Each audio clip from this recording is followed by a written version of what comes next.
And we are back for another episode of Big Six Bands. My voice is slightly back from Carnival. Man, Casey's a voice. Return to you yet? Yeah, no, I'm good, man. I was in a bad way, but I'm all right now. We're good. Love chat. We move, man. Kiers, what are you telling me, Jay? Not happy, bro. Not happy. Well, let's talk about it. But listen, Man before said we David Ornstein. Oh my days, he's just ruining my day.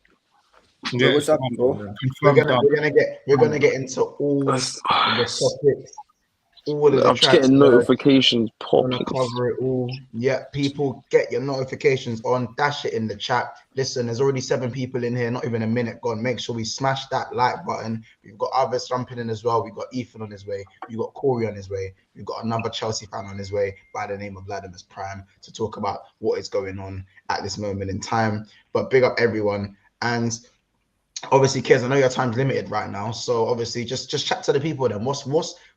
What's your rating of Arsenal's window and what's upsetting you right now about what's going on? I'm giving it a 3.5 out of 10. Originally, I said 4. I'm giving it a 3.5. Okay. It's not been good enough. How we haven't signed a centre mid or a winger is criminal. It is criminal. We started the window with Jesus and Zinchenko, which was looking good. It was promising. Yeah. Then we saw Fabio Vieira come in and we're thinking, okay, it looks like we're finally going to be doing a thing, because I've heard a lot of good stuff about Fabio Vieira.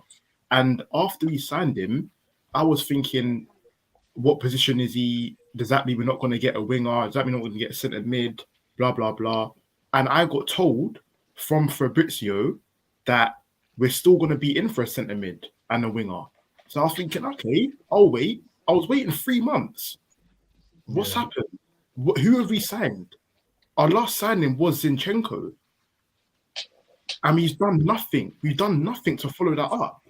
Zinchenko was brought in to provide competition for Tierney, which he looks like he's winning as of now, which is good.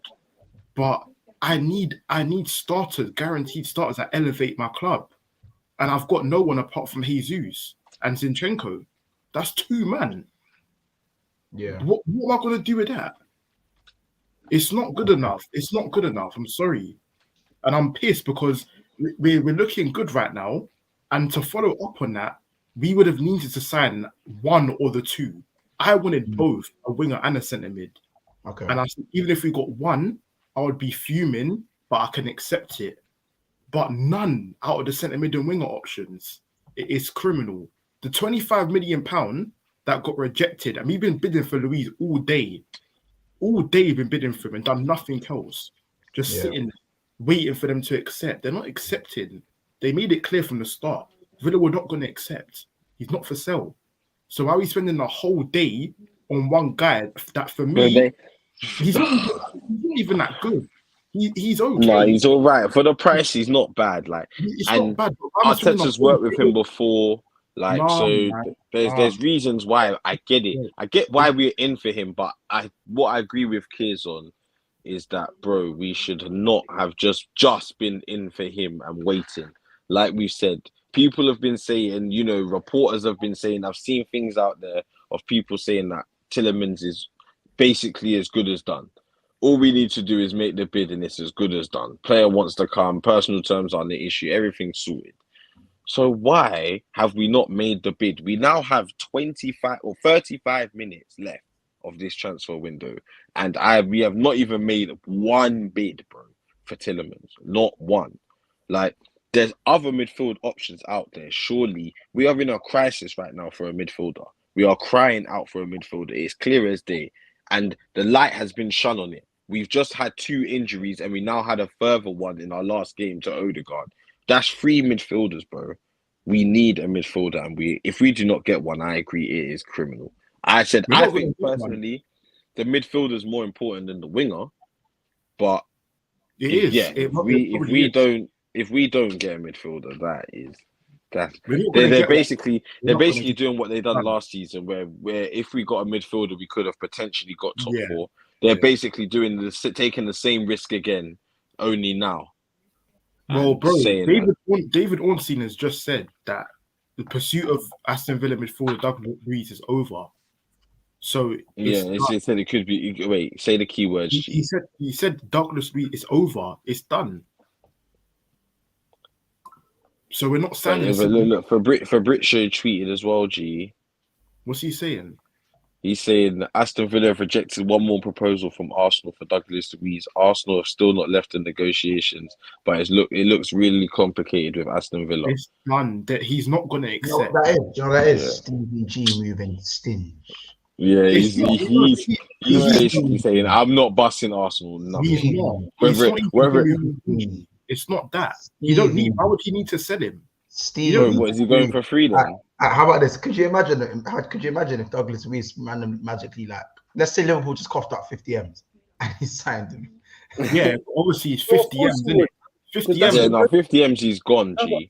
What are they asking for? 40 M's? They're 40 M's, isn't it? On a man that's got 1 year left. That is crazy. They're trying to do it dirty. Is the thing. Villa will give you a cut price because that's your brethren, innit? Your brethren's their manager still. Yeah, so. literally. Yeah, we'll probably get the discount still. Extra 10 mil for you, man, innit? Bro, if we have to fork out 30, we fork out 30. I don't really care. I don't really care how much we pay. I just want I want a player there, G. Like that's it. Like my main thing is a midfielder, G. Obviously not just anyone, but a target that we've been clearly in for, like Tielemans or Douglas Luiz. I want them in. I don't care how much it costs, 30 M's, whatever. Like, just get them in. To me, it don't matter, bro. If he comes in and keeps the flow of the team the way it is and just falls in seamlessly like Zinchenko or Jesus, we're not going to be talking about he costs 35 million. Who cares? Literally, who cares, bro? It's true. But so ideally, kids, who would you have wanted to bring in? Realistic though, not like in your dream signing. Realistically, who would you have wanted to bring in this window? Because I know you got a few minutes where you go. Who would you have wanted to bring in? And if there's time now, who would you now go for now? So for me, I would have went for Tielemans before Douglas Luiz anyway.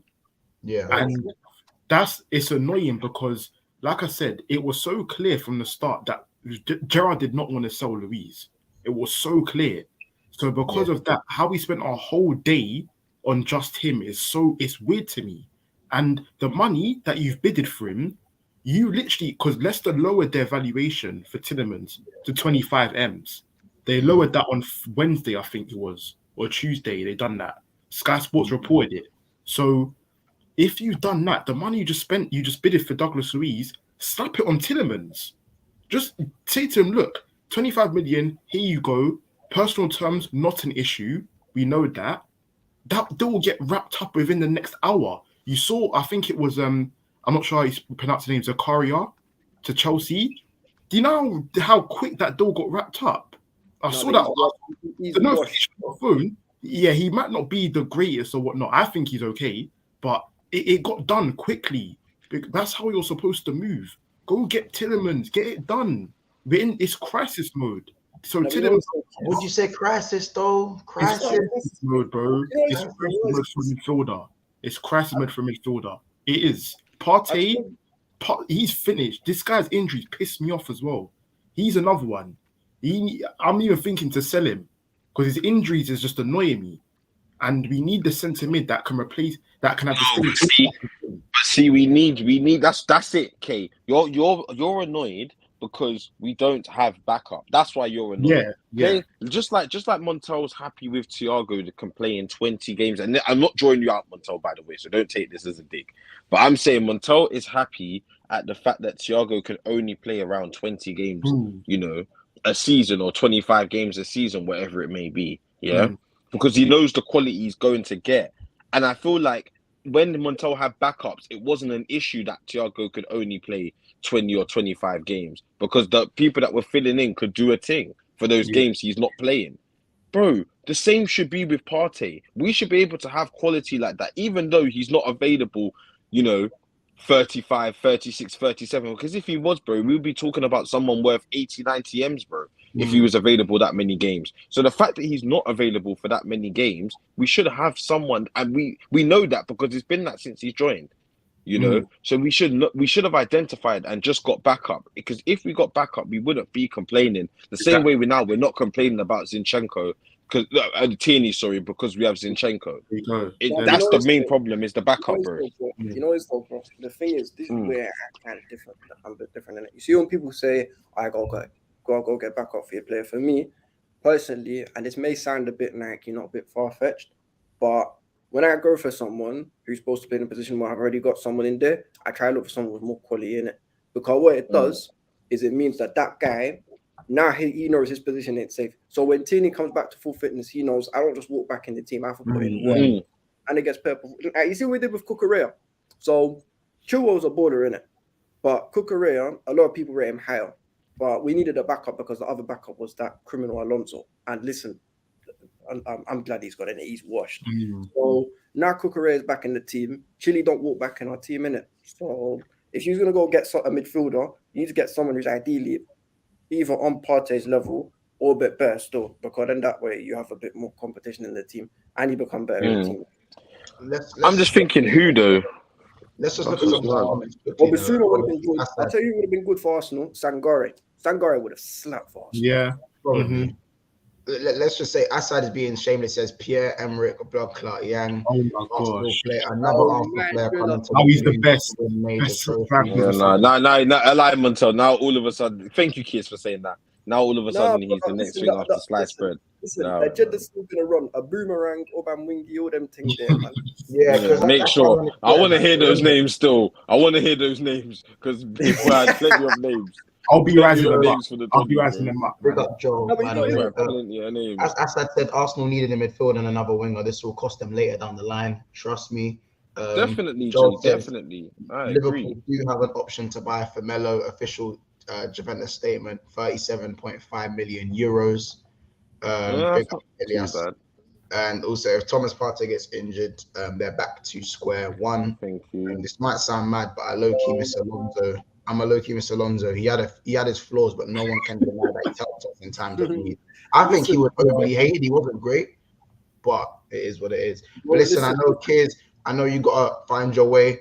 So listen, people, big ups, like for kids especially. We are going to move on to the next one in a second. But kids, I know you gotta go. Come on. Just want to say now, literally was a quick one, just to show my face, get my rant out.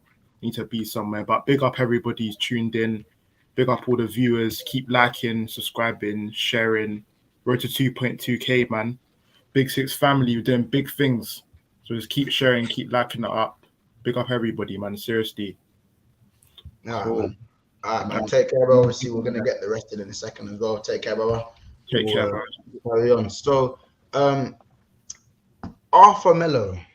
Now, a lot of people are saying that it's a good signing. A lot of people are saying it's a down bad signing. Abs, from more of a neutral view, what do you think of the Arthur Melo signing? I like him. I think he's a good player. He's very he's technically gifted. Obviously, what was it? So he was where was he? He played for Flamengo first, and then he went Barca. I think that's where they signed him, and then they done that. Cause you know how Barca ran. They were doing the money laundering thing, so they took Pjanic, and then they gave Juve Arthur in it, and also good. So I don't know. He's been a bit dead for Juve, but then if you look at that Bentancur and Kulusevski, they were both shit for Juve. And look, they've come to Tottenham and they've started slapping for fun. Like, they've been performing well. So I like him in it. I think he's a good player.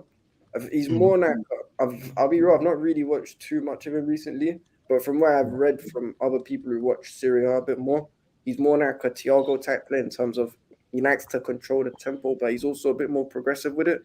So he's kind of he does a bit of everything, and he's not the greatest defensively, but I don't think that's what you want. You need source in that midfield because right now you're living with Pan, Chips, Henderson, and Milner. So, boy, listen, do you know what it is? Like it's a down bad signing in the fact that the timing that has happened, but I don't think it's a down bad signing in terms of quality. My issue, Casey already knows this. My issue with Arthur is it's the fitness, bro. It's the fitness of me because he's not exactly got the best fitness record. You know what I'm saying? And I think with Klopp's style and his industrial style of play, is he going to be able to adapt to that? Because he's going to have to come into the team relatively quickly. Let's be honest, man. He's not exactly going to get eased in. You know what I'm saying? It's a loan spell. Depends, because Elliot and Carvalho have been cooking. What have I just seen? Elliot looks good. Elliot looks good. What have I just seen? What have you just seen? Why am I'm seeing a video of Edu. I think I don't know what he's doing. Man, I'm gonna say Aston Villa hope you get relegated. Oh my God. So I'm getting hot, bro. The amount of tweets I'm seeing about Edu's baking off apparently, and we're in need of signings, and my brother's just baking. By the way, guys, we're gonna have multiple guests in this chat coming in to say their piece on the transfer window. That's the beauty about a transfer special. So you never know who's gonna pop in the video. Just as you know. Rumble, isn't it? Yeah, that's what it is, man. And obviously, we're back. Big Six Banks. We took a 6-day break. It was supposed to be 4 days, but I got stuck in London. But yeah, again, Big Six. We took a 6-day break, and now we're back, man. We're back. So let's keep running up the numbers, running up the likes, and doing all that stuff. Bullish says after pass completion, 91.1%. No, listen, I don't think anyone is questioning his technical ability as a ball player. In it, he's a deep line midfielder. I'd say he's very similar to De Jong.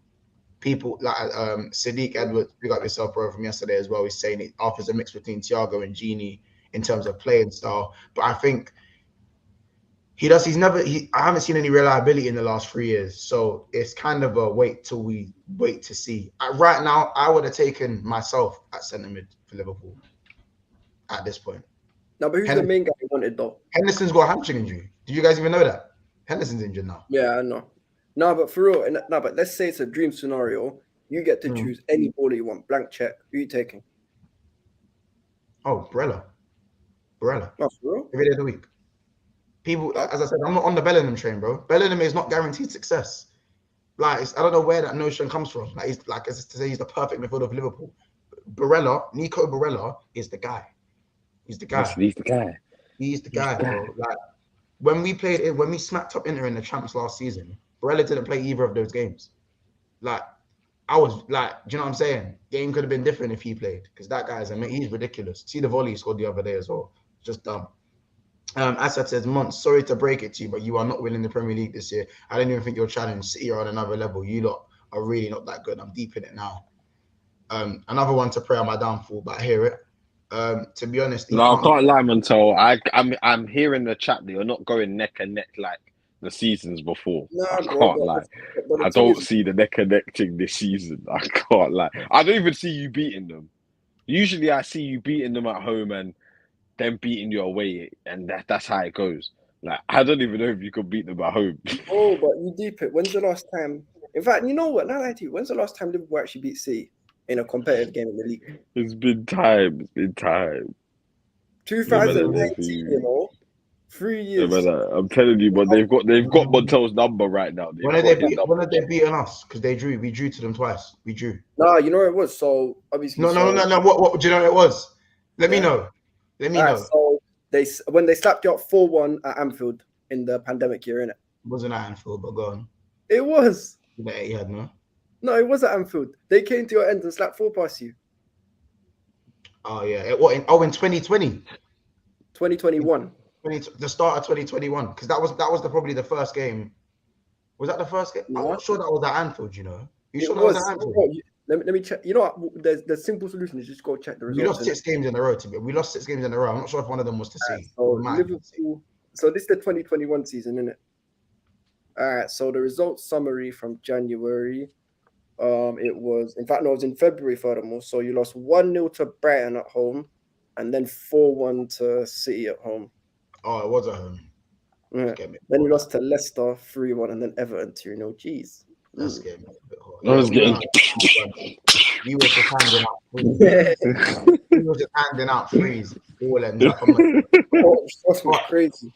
But in a competitive game, didn't we smack them in the semi-final just last year? Oh yeah, I mean, yeah. If you want to talk about that, I'm talking about the league. I was talking about the league. I was talking about the league. I kept that one in my back pocket, by the way. I was talking about the league. I could use that same logic, because when's the last time you beat us in the league? What? When's the last time you beat us in the league? When are we talking about Chelsea, bro? I wasn't even talking about Chelsea. No, Chelsea I was Bro, wait, hold on. Abs. Liverpool beat us in the league 2 seasons ago. Yeah, we beat them in the league that season as well. Yeah, but again, what are you doing though? Like, what's your point in all this? No, because I was proving a point. I wasn't talking about when's the last time Liverpool beat Man City in a competitive game. I was talking about in Premier League fixtures. When's the last time Liverpool beat City? The word you said a Premier League game. You said when's the last time we beat you in a Premier League game? Yeah, for City. When's the last time? And we beat City. We knocked City at the FA Cup semi-final, went on to win it. Yeah, that's fine. I was talking about the league alone. Forget other games. Okay. In the league alone, when's the last time City have beaten us once in the last 3 years? In the league. No, they haven't. They haven't, bro. I should they beat you at home? No, let me tell you where. The one 4-1. 4-1 at home. Then obviously the year before that they slapped you up 4-0 after you won the league title. And what was it the year before then? 18-19. Yeah, they beat you 2-1 at home with Son and Aguero. And then we beat them. We beat them as well. We beat them twice in that time as well. But in the league. In the league, bro. In the league, bro. Are you telling me you've done home and away against City in the league? Usually, not when it's Liverpool and City, it's usually just draws or it sways one way or the other. Do you know what I'm saying? So the year we won the league, they beat us like 4-0. We beat them 3-1. You know what I mean? That's what I'm saying. And then the season after that, we drew when Mahrez missed a pen, I believe. And then they beat us. No, that was the year before. You know what it was? No, because you know it was more months. So the year that Mahrez missed a pen was 0-0 at Anfield. And then at the Etihad, they beat you 2-1 when Sane scored. That might have been the season before. Yeah, so... And then we drew twice. I don't know. All I'm saying is that I don't know what your point is trying to make about this rivalry between City and Liverpool. But, like, it's not like we smack them when they smack us.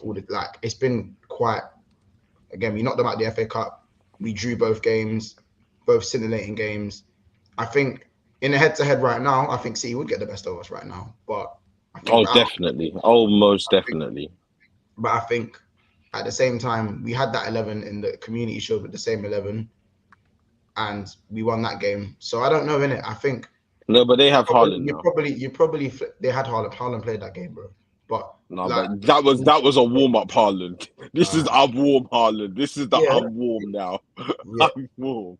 But as I said, but what I'm saying is, I think even City aren't even at their best right now, and they're doing what they're doing to teams, and they're not at their best. When I've watched them up through 90 minutes, do you know what I mean?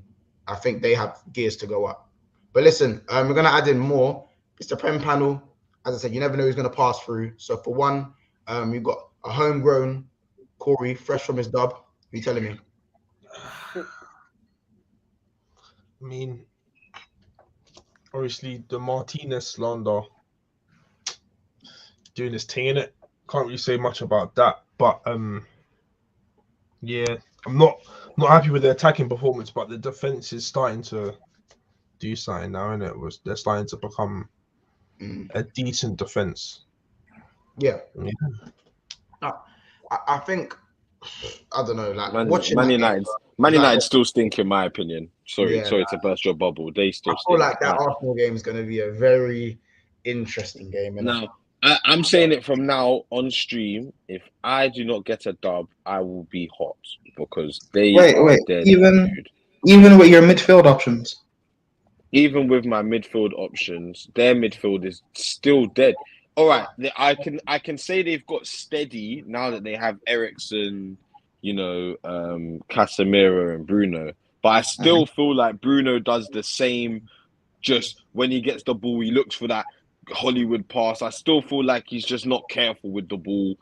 McTominay's going to be starting, so McTominay just does McTominay things. He's not great. And then Eriksen, okay, he's good. I like Eriksen because he actually is competent and keeps the ball moving and makes minimal mistakes. The rest of them, I am not bothered, bro. To be fair, I didn't even see many patterns of play today. Oh, that's perfect. That's the energy I want to see from. I've been listening to spaces and stuff. Too many Arsenal fans saying, "Oh, our midfield is shot. We're gonna lose. I'll take a point." No, that's the shot energy I want. I understand it though. I understand it. I will take a point, but I'll be hot. I'll be hot because this is the best time to play them. They are dead food. But it's for us, it's hurting us because we ain't got the our starting 11. But that's why we need to get a midfielder. Like, you've got a squad. this transfer You've got, Arsenal have a squad killing now. me. 15 minutes. Arsenal have a squad now. 15 minutes till the window closes. Yeah, Bro, this is killing me, G. So, So no midfielder and no mystery winger. Bro, I don't care about the winger. The winger was never my priority. It was Montel. always a midfielder, hold on, G. guys, before we carry on, we do have another member again. Friend of mine. He's doing such big things. Haven't actually since the last 6 days. I said since being away, we haven't spoken too much about what's been going on. But listen, since I've been away, Haaland's been just Wait, away. how's Edu out trending? Slapping man out in it. So again, my favorite City fan at the moment. Make sure you do subscribe to Never a Foul. It is in the description below. I'm sure he has a lot to say on the transfers on all our teams as well. Daps, what are you telling me, bro? You said right now. So who is it usually, Jan? I didn't have one before. How about that? I didn't have one before. Yeah, man. Transfer window. I'm here to. I've just finished Coppish. I'm here with you to watch it shut and see what's going on. Just had Lee. I don't know if you watched any of Coppish, Monts. I've been so Guna Lee, right? I don't know what he's up to. He's up to something, bro. He's up to something, and I'm trying to work out what it was. He started off the stream like saying, "I've had it with Arsenal. I've had it. We ain't getting top 4 this season with the lack of movement in the transfer window." And I'm sat there going, "Hold on, this guy's trying something right now." Why about the title? You know what it is? Daps. You know what it is? Daps. I've been listening to because I've been doing like a work around the house and stuff. So I've been listening to Spaces the past couple of hours and stuff like that. Because they've now got injuries in their midfield. They don't have this mystery winger they're supposed to have for Saka. They're forward depth. All of a sudden, now they're not getting top 4, and the whole thing is shot. 5 days ago, he was pumped up. Yeah. What did he think was going to happen in 5 days? Like, Arsenal fans were gassed. They were gassed. But like, even I'm not going to lie. With El Nani injured, I'm kind of like, hold on a second. A man actually seeing him as a football player. It doesn't. El Nenny's not dead. El Nenny's not dead. I was hearing things like El Neni starts for Chelsea. He's just not competent. No one's ever said he starts for Chelsea. But are you sure? Facts. Bro, if you're gonna go off people that have Saka as their DP saying this stuff, I'm talking about actual people. I've got unpopular opinions. I don't know about that. I actually really rate El Neni. I think El Neni's disrespectful. He's steady. He's so steady. I'm being disrespectful towards him 100%. He can come in as a sub or come in for a game and 2 and do a job. Like, I'm not saying that he's gonna, eventually become a starter or anything like that, but he can definitely be an option off the bench if needed. Like, he's no competition to our starting 11. Don't worry. Listen. I think Arsenal start amazing. Look at Ethan with the smile. He's not that guy. Man. Smiles right, bro. Listen, I'd say backtracking, Ethan. They are backtracking. It's gone from title challenges to we're not even making. I'm eating. Let's be happy. I'm so confused. You guys said, yeah, like a couple of days ago, word to Fabrizio Romano, you guys reminded us as well, that Arsenal work in silence. Now, it's coming to the end of the window. You have 12 minutes left. Corey, you've been working. Corey, it's 12. But Corey, they can still work in silence in 12 minutes. You can still work in silence. So let us see that then. I don't even think Brian can move in that silence. Bro, all I want to see pop up on my screen is 35 or 40 million bid accepted for whoever, and I'll go to bed smiling. That's what I want to see. I don't care how much it costs. I don't care. If Arsenal don't buy someone today, that don't take nothing away from their start. That don't take nothing away from the fact that Vinicius. Honestly, I don't think it's that deep. I don't think it's that deep that Arsenal ain't signed no one. Hold on. Sorry, that's carry on, G. Now, nothing for me. Arsenal have started well. Arsenal will definitely challenge for top 4 this season, and at no point, even if Arsenal sign another 2, 3 players, Arsenal don't challenge for the league this season. So I don't really think it's changed much. I think Arsenal is still in the same position. You think they're challenging for the league, bro? No. That's what I'm saying. Even if they sign 3 more players, they ain't challenging for the league. But even if it ends, Ethan got shut for a second. Window shuts now. I still think they. I don't know why. Wait, I don't know why. 1 second, Ethan's being cheeky about title charges. We've never said that. So even if we didn't do it, I wouldn't. Listen, I just thought I misheard that. You've come out and said you're doing a title charge. So you've got something to worry about. I don't know what you're doing. You dropping points to them I teams find it there funny is an issue. that Arsenal fans are now a bit like shocked and scared because a couple of little injuries. But back when I was making predictions saying you're not as good as what you guys all make yourself to claim and that you'll finish 7th. Don't worry. Don't worry, Ladimus. I'm not worried about you. I'm not worried about No, not you. I know you're not. But I know you're not. But the way your fan base is behaving. Oh, we're not worried about you. We're not worried about anyone. We're worried about ourselves. And for ourselves, this is an issue. We've been in this situation before where not having a midfielder's hurt us, and we're going into it again, potentially. We still have 9 minutes to salvage. I remember the days, we were talking about this today, actually. I remember the days when Arsenal fans used to say Xhaka needs to be the player on the bench. You know, sold, that was one thing, but then they got to a stage where they said Xhaka needs to be the player on the bench and someone needs to come in better than Xhaka to put him on the bench. They said Xhaka's good enough to be a squad rotation player. But now I'm hearing a lot of people, 4 or 5 games in, he's playing well. I'm not hearing nothing about it. He was getting sold to Roma 2 seasons ago. Yeah, I know. Big him up. But 2 seasons ago, he was getting sold to Roma. Mourinho wanted him at Roma, and then the deal collapsed. I think he signed a new contract. He started playing all right, and suddenly Xhaka's this player that on a bad day he gets a red card. If he's not getting a red card, he's playing well. Like, what I don't understand, there's nothing to do with that. But what's weird about you, and this whole Xhaka agenda and that people have is that, bro, so what do you want us to do? The guy's playing well, so do you want me to still say that he's stinky and I want him out? No. A player can play well. He's not stinky. Ben Davies is playing well, but he's not good enough for my defense. It's that simple. Bro, correct, and we've said that we need an upgrade on Xhaka. Correct. We've said already we need an upgrade on Xhaka. That's why we wanted a midfielder. It was nothing to do with Arthur don't get into my team because of how Xhaka's playing right now, and it's never been a quality problem. Until the words were as of now. Please remember, because that changes the sentence a lot. As of now, I stand by it. Melo does not start for me. As of now. It's that simple. Your midfield ain't that good, bro. I'll be honest with you, fam. I'm told my midfield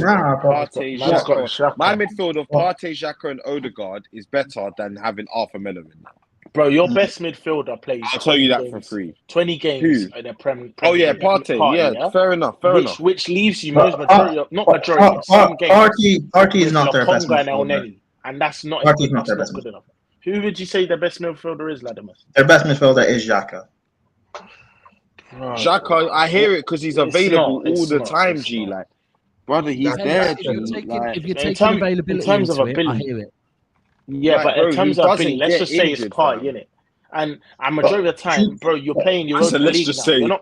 Last season, I think you got the best out of Partey. Last season, you got the best out of Partey. One set, Ladimus. One season, you got the best out of Partey because you weren't in Europe, bro. And even then, he played 25 games.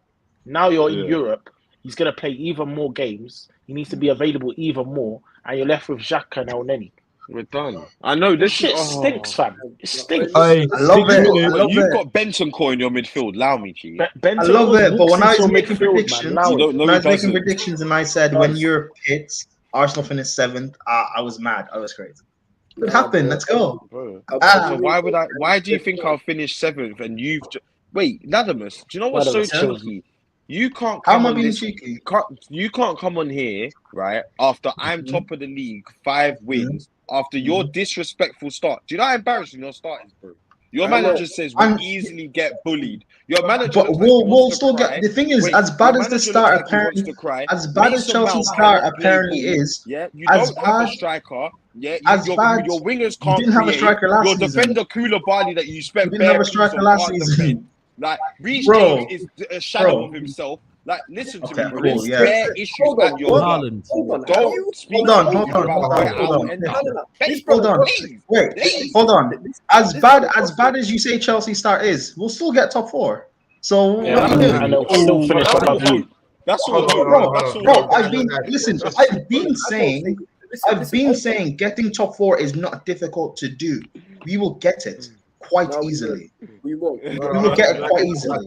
Just pause for a second. We do have a donation. Big up Honesty. Because Big up I need to Honesty so- for the two. so- Hold on, Abdullah, hold on. Big up Honesty for the €2 donation, by the way. Big up yourself. There's a few comments here that I just wanted to run through. I know you guys are going at it. But outside as a Chelsea fan, says Adamus Lawachi, we are absolute hogwash. Arsenal are better than us at the moment. I say that again. I start that sentence again. I start See the gap increase in the next 4 weeks.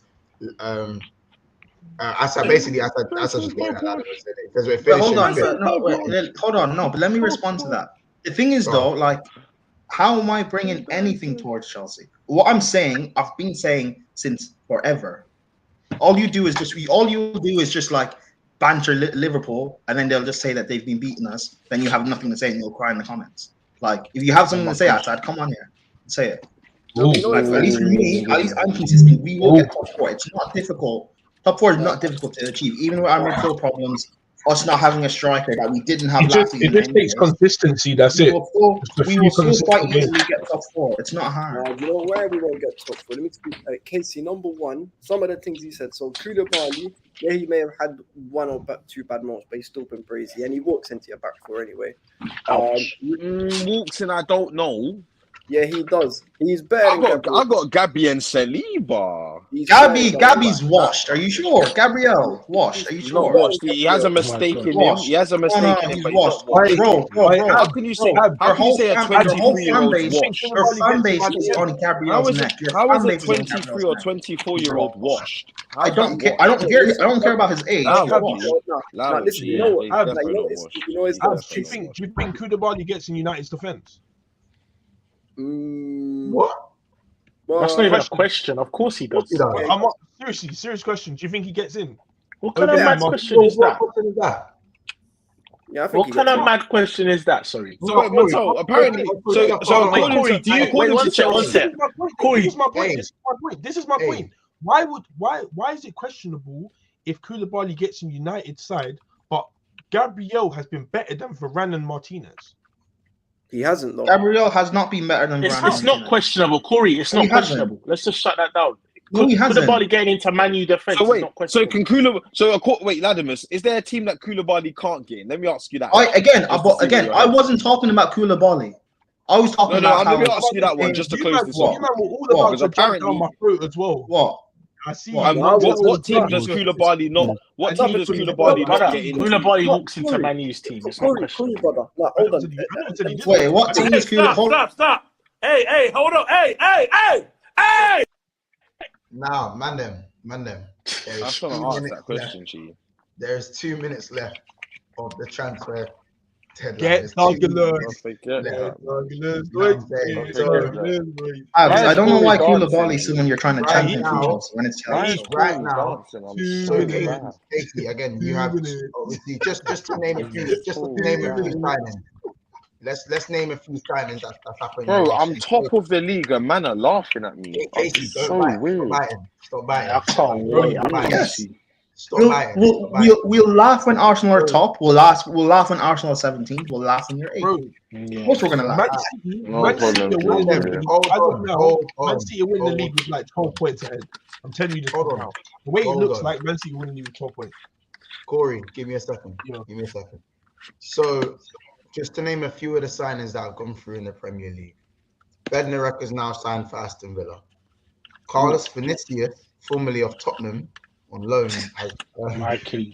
I love the club in my team. Signed for Fulham.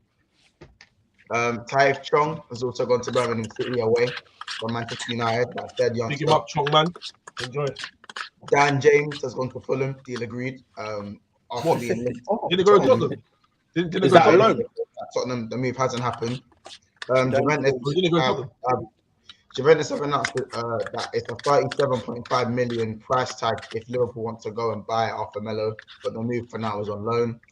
Aston Villa did reject a last-minute proposal for Douglas Luiz. Looks like he's going to be staying at Aston Villa with a year left on his contract. James Garner is an Everton player with a buyback clause from Manchester United.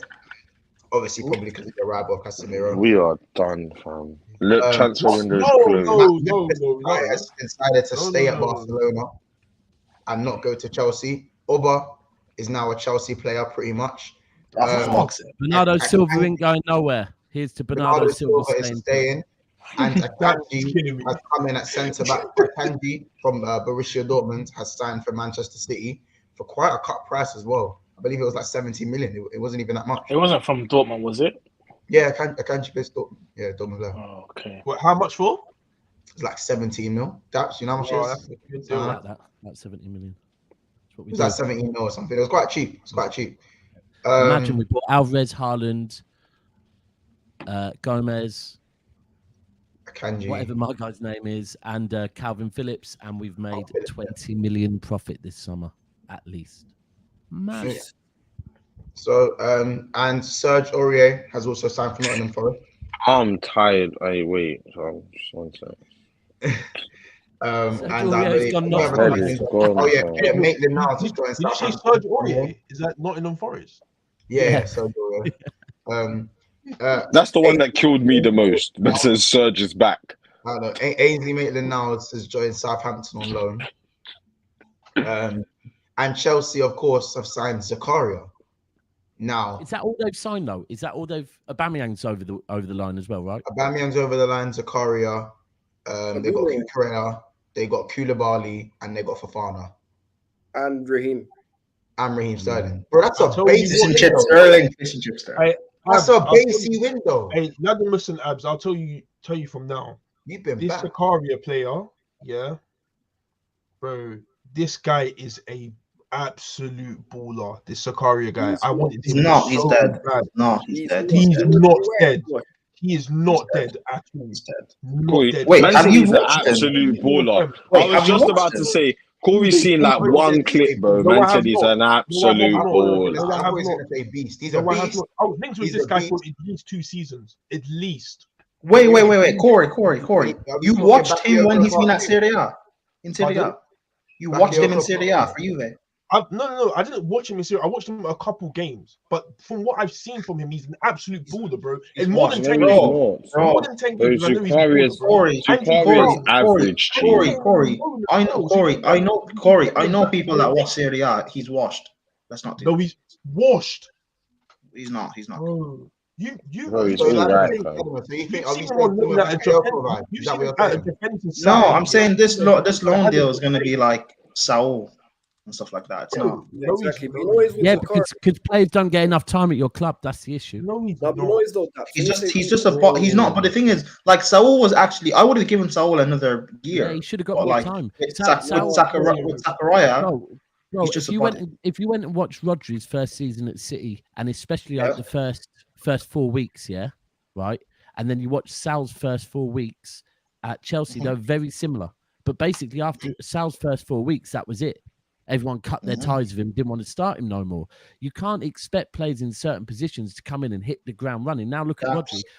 I think it was the same with Kovacic. It was the same with Kovacic for Chelsea. It's Kovacic's first season. He stunk. Yeah. It's a lot. They did. I feel Sal didn't get enough time still, but no, but Daps, you know what the difference is? Let me tell you the difference is. Playing right wing back as well. He played left wing back, but you see, you know what the difference is between City and Chelsea, innit? When Rodri come in, them man there still had Fernandinho, who was elite. Yeah, but they weren't playing together. Bro. No, I know it wasn't. I know they weren't playing together, but that's even better because what it means is he can take a step back, and Fernandinho can still be on what he's doing, and he can learn from a minute. Bro, you had Kante. No, Kante's not a DM. Kante's not a DM. He's a box to box, and Sal's not a footballer. The problem is the reason. No, Sal's again. Abs, you're disrespecting Sal's quality. Don't disrespect him. Sal's rubbish, man. He's not. Listen. Sal's not rubbish. He's not rubbish. Listen. I'll be real because he's not rubbish. I'd rather have Saul right now than Zakaria. Now listen, Prem. When you look, Abs, you listen. Look at the midfield options we have at this club: Zachariah, Gallagher, and Ruben. You saying you wouldn't take Saul? Are you crazy? Saul's Ruben's a hot prospect still. But listen, Ruben's 30 years old. He's been a hot prospect for donkeys. I've heard Ruben's Chelsea Ruben's talk about this guy, bro. I don't want rubbish. And Prem, I like how conveniently left that the biggest guy holding us back in our midfield, Jorginho. But again, Abs, you can complain about Jorginho all you want. Kante and Kovacic are always injured. So who else do we have? Brother, listen, and that's part of the fundamental problem. This is why when everyone's getting gassed over this window saying, "Oh, we done this business, we done that," there's a problem, man. Sorry. Who Chelsea? Are Chelsea gassed over this window? No, let me tell you where they've been backed. Let's not lie, they've been backed. We've been backed, bro. But let me just break it down for you. Just to see you guys, the transfer window is closed. So no Douglas Luiz Casey. Yeah. Yeah. Anyway, Corey. Why is Arsenal in your mouth again? Wait, hold on, Corey. Where's De Jong? Where's De Jong? I heard De Jong. I heard De Jong for time. Where is De Jong? Corey, I spent like 2 months or 1 deal. Corey, owners flew there, G. Where is De Jong? Corey, you've been on here, Corey. You've been on here for about 25 minutes. You haven't mentioned Glazers even once, even hinted at them. Are they still a problem? It's the transfer window. But I'm just saying, keep the energy, be consistent. I'm just saying, but this is what it is. What you want from me, Ladimus, is that every step, every conversation, I have to say Glazers up. I don't have to say that. Yes. Stop being weird. Yes. Bro, if you're passionate about Corey, when you lost, it was Glazers out. Glazers out. That was the first so I need to hear when you win at the same time. Glazers out. Glazers out. Gee, how about this? We've barely spoken about my performance. Yeah, because your performance doesn't matter. Your performance doesn't matter. Because Corey, when you guys were stinky, the performance didn't matter. It was the Glazers. Wait, so when you guys they're still stinky now. Don't worry, they're still stinky. I'm here talking about the transfer window. When you ask me about how my transfer window's gone, then I will speak about all of this stuff. I haven't been given the chance to do that. You just want me to speak about Glazers out when we just speak about other transfers. No. I don't know. But I don't know. The thing is, Corey, I don't want you to speak about Glazers. I know the Glazers out is just a smoke screen. I don't want to hear the Glazers. I know it's a smoke screen. But you should be consistent and speak about it. That's your opinion. That's your opinion, and I'm very happy you keep that and run with it. But at this moment in time, we're talking about other transfer windows like Zakaria for you, man, Arthur Melo for Mont, and no Douglas Luiz for Casey. That's what we're talking about right now. And so is my No, let's talk about no De Jong for you. Let's talk about no De Jong for you. That's great. We can talk about that. So why wasn't that? Can't even let Abs land, fam. Abs even land, fam. Let Abs land.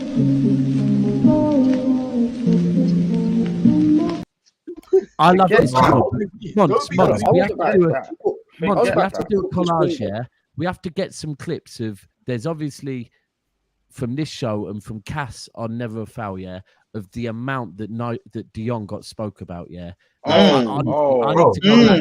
Start of the transfer window when me and Cass were doing like daytime shows, every day I'd be like, tell me about De Jong. He'd be like, yeah, it's close. We know it's happening. We all know it's happening. It's just a matter of when. It's just a matter of when.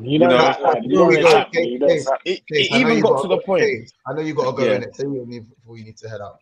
Just one more thing about the De Jong thing, just before I leave. And before I leave, I also want to say thank you to everyone showing love and that. As we see the comments, we see the love. Obviously, just keep bashing Man United because they are still dead food. Keep bashing Chelsea as they're here right now. They're dead food. Tottenham aren't going to win the league. City, big you up. Bro, get top four. Make sure you get top four. Everyone's biting. Leave me. Casey, the thing is, we need to book you in Champions League next year, bro. Make sure we book you in Champions League. Make sure you're there, G. Make sure you're there, G.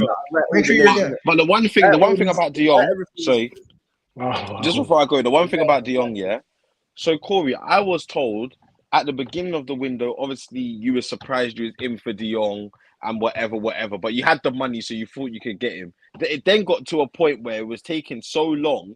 You lot said, it's gonna happen. It can happen on deadline day. I don't mind waiting. It's the Corey. Do you know what Corey? Just quickly add to that before you go on, Casey. What Corey said to me was, we're getting a player that plays in Champions League to get to come play Europa League, so it's going to take a bit of time. That was his excuse for it taking so long. Yeah, and now it's turned that you haven't mentioned no De Jong because you've been starstruck by Anthony and Casemiro. No, that's what's happened. I explained No to you De why. Jong. Casey, we're going to start talking about Bantony in it. We are going to speak about Bantony in his prime. Bro, I'll explain to you why I haven't mentioned De Jong, yeah? I'll explain to you why. Like, I'll be truthful with it, yeah? It is so embarrassing. Look, do you know what, Corey? I don't want to hear it. Goodbye. I don't want to hear it. You don't want to hear it, so you don't want to hear my point of it. It's weird. It's weird. Yeah, that's scary. Hey, listen. I've got all the respect. Don't worry, I've got everything loaded on KC, and I've literally all of it. I've taken nice down one. In the cut, by the way. Big up, That Joe. man told me mystery winger midfielder incoming. Can you? I'll send Jamie the link. I'll send it to him. Yeah, check his Twitter. Go on, guys. Carry on. No, that's it, man. Oh, yeah. For De Jong, yeah. I can't lie. It is so embarrassing to wait for somebody that not only didn't want to come from the beginning, yeah, but to inform journalists and others that, oh, we're still in for this person. To put up the money, have a deal with Barcelona, and still not get this person. Like, this is my problem, especially when we had such a bad season last season, and the board and the director have legit wasted 2 to 3 months in a transfer window when we really needed like major development in our team. Like, it's an absolute joke. And then 30 minutes in, Glazers. Now you're saying Glazers. 30 minutes in. Now you're saying Glazers. Cool. We're talking about. We're actually 50 minutes in, but yeah. No. From when Corey came in, it's 30 minutes. Oh, we're talking about my transfer window now. I know. Cool. Glazers speak. Yeah, Glazers. So with that, you have to think about the way they covered it up. Like, I'm very happy. Like, I like Anthony, I like Casemiro, but everyone knows the price for Anthony is absurd. To pay 100 million euros, I don't know exactly how much in pounds for somebody in the Netherlands League that has that done well, but not worth that much. And then to get Casemiro as a last minute because we didn't get De Jong is a joke. But do you not think that the Casemiro thing might have possibly been that? Because if you look at Casemiro and you look at De Jong, they're different players, yeah? Yeah. Do you not think that maybe, because I said early doors, if I was Ten Hag, I would think, you know what, Ronaldo is a goal scorer, no matter what. And it's interesting, actually, we have to remember just quickly, Ronaldo is due to put out an interview very soon, isn't he? Giving his reason why, because he said 2 weeks' time, and now he hasn't gone. He'll do the interview and he'll act like he was always staying, and like it wasn't the fact that he was hoping someone was fine. He was never going to stay. Yeah, but he will play that. He will play that. It will be twisted somehow. But the fact is, eventually he'll start playing for you, and he will score goals, right? Because that's what he does. The other thing I would have got would have been whether it be a destroyer or a water carrier as a DM. Fuck De Jong, right? I get it. De Jong at Man City, I would have took him as if Bernardo Silva really wanted to go. I would have took De Jong all day long, right? Because he's a baller. But for me, with where Ten Hag is right now with this Man United team, I actually feel like Casemiro is more what you need than De Jong is. Yeah, because you can't go from being the Man United of the last few years to being Man City overnight, right? With a Rodri 6 that's balling out like Dion. You can't do that. For me, a Casemiro makes far more sense to just calm everything down. And I don't know if maybe your performances at Brentford, your performances at Brighton made Ten Hag think, do you know what, actually, I'm not saying it was his, you know what, fuck De Jong, let's go and get Casemiro. But if your board rocked up and said, do you know what, we could get Casemiro, that Ten Hag's been like, actually, you know what, deep in what's happened in the first 2 games of the season, that could be a massive signing for Man United. Like, the De Jong, and you know what, I said this on the stream earlier, if everyone deeps Barcelona's movements this summer, right? This also, although I want to slander United so badly, but it also is the fact that Barcelona have been moving shady all summer. Yeah, they've been saying they've got Bernardo Silva, they've agreed a fee, they've done this, they've done that, they've never even submitted a damn bid. Yeah, and this is supposed to be the season. They've sold their soul to the devil. They've broke up their business, yeah, in one last chance to try and get them back up with the Premier League tops. And if you really deep what Barcelona have done to their squad, have they done anything special? They've gone and got Alonso as a left back. They've gone and got flipping Bellerin as a right back. They've gone and got a 30. Wait, they brought in Bellerin. Huh? They bring in Bellerin. Yeah, they've got Bellerin. Yeah. And Hector. Yes, Hector. Hector. But the age of Barcelona, this is Barcelona trying to get back up with the Premier League, like get their brand worth the same as Premier League clubs, and they haven't. So the whole De Jong thing is, however much I want to slander Man United, did Barcelona ever really want to sell him? Really and truly? Like, so I think this could be quite big for Man United. Casemiro will do a better job for Man United this season than I think De Jong would. Yeah, so it goes in correspondence to this comment here from Paul Tierney. Jokes aside, I think we actually need a DM like Casemiro over De Jong, even though Erik ten Hag wanted him. Look, Chelsea came in too, so they can't joke on us. Yeah, I mean, Chelsea did come in, but you guys were the one. No, but we went in hard, didn't it? And we went in for 2 months. Yeah. Chelsea only dipped and dabbled, had the money there, didn't get him, so they looked elsewhere. And they I really wanted De Jong, but I even kept saying as soon as I saw the links to us that he's going to go to Man United. We're just going to get our hopes up, but I still want him, and we should do everything that we can possibly. You know that the De Jong deal was so complex, right? If you really deep it, and I've been saying this all summer, because all summer, apparently Barcelona needed to sell De Jong, and Barcelona wanted Bernardo Silva, right? And not once was De Jong linked to Manchester City. If they really wanted Bernardo Silva and the deal was not complex, they would have just said to City, you know what, you take Bernardo Silva, and based on our valuation of Bernardo Silva being a little bit more than De Jong, we'll have Bernardo Silva. You take De Jong and 10 million, deal done, right?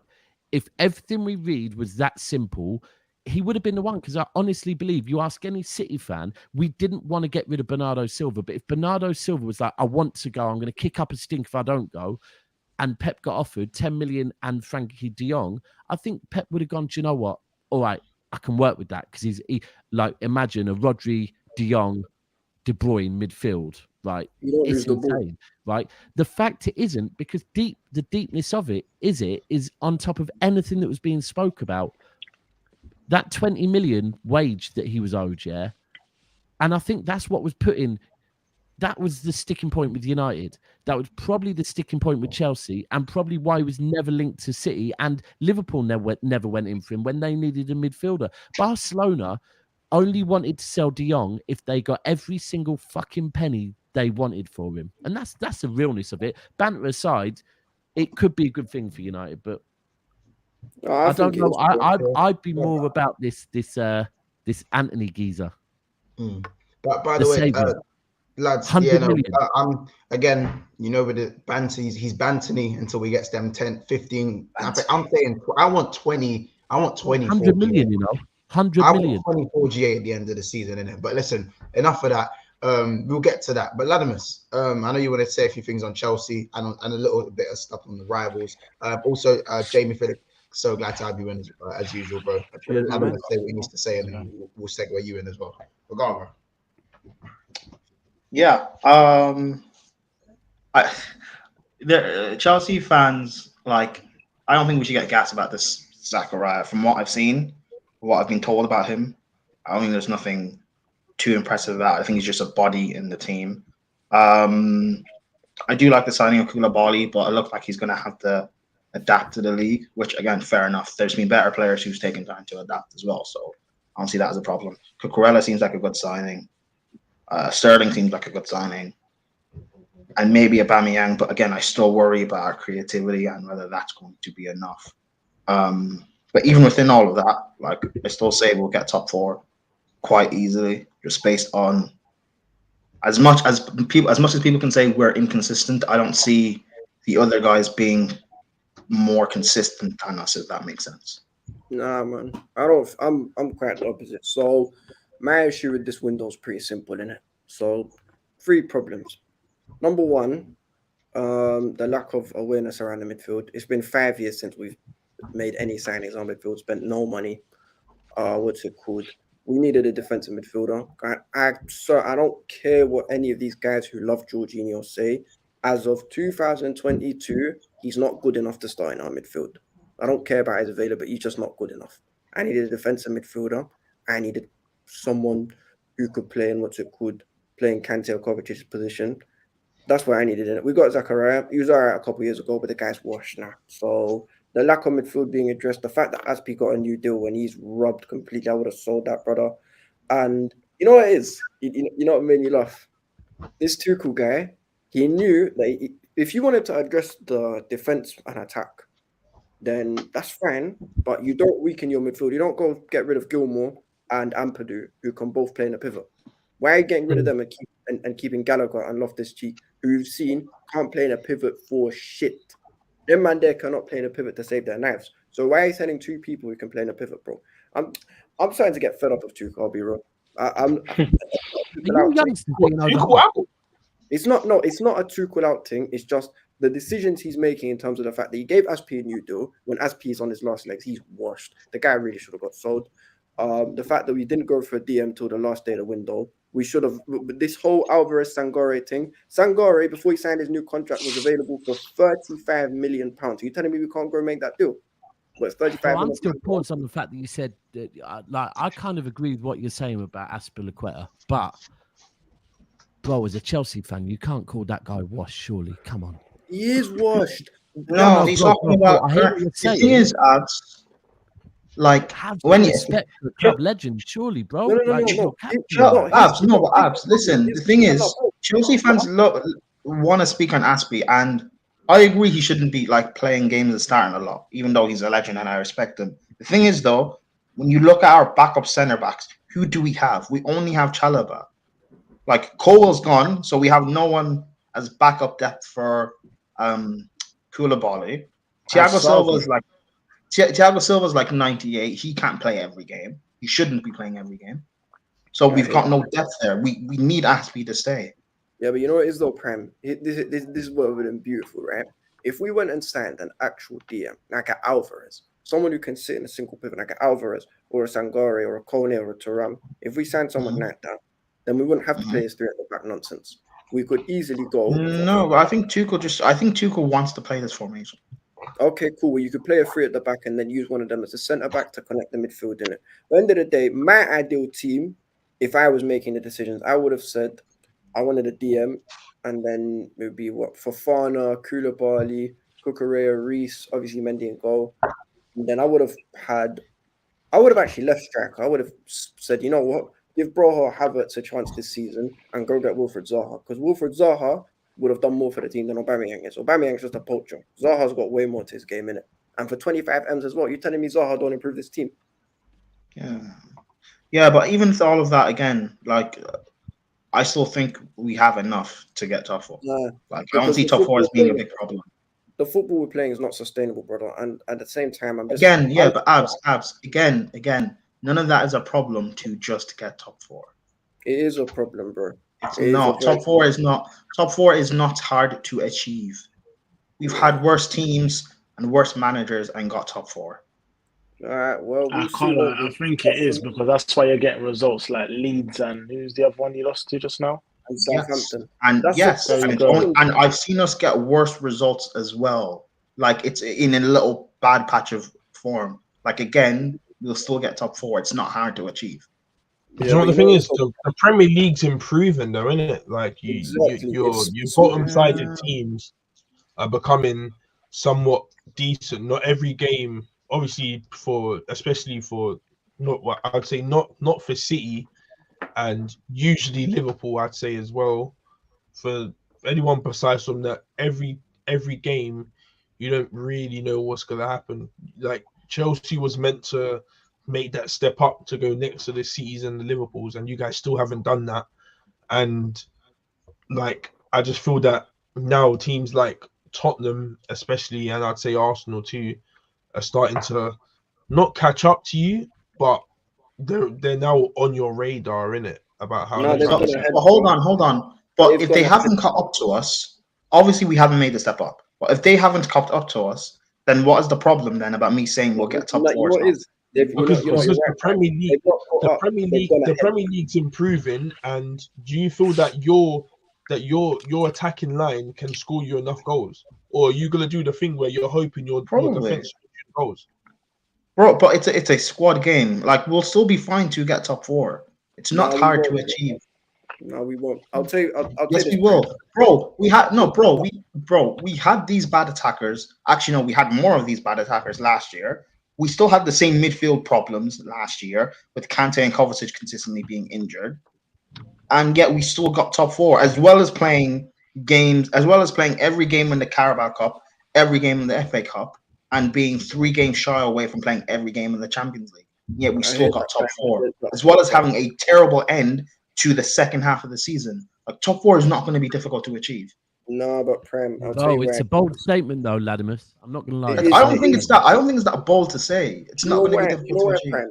You know why? I'll tell you for a simple reason. We have the least balanced midfield out of any of the big 6 teams. And we had that last season as well. Have you seen I had my that last midfield? season. I think Have you Chelsea- seen my midfield right now? No. Listen. Months. Let me explain to you our midfield depth, all right? We've got Jorginho, who's a scrub.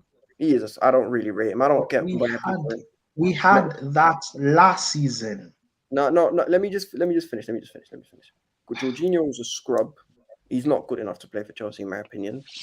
Kante, I love the guy to pieces, but let's be real. This guy's past it. He gets injured all the time. He's not available. Yeah, he's surviving off his smile still. Yeah.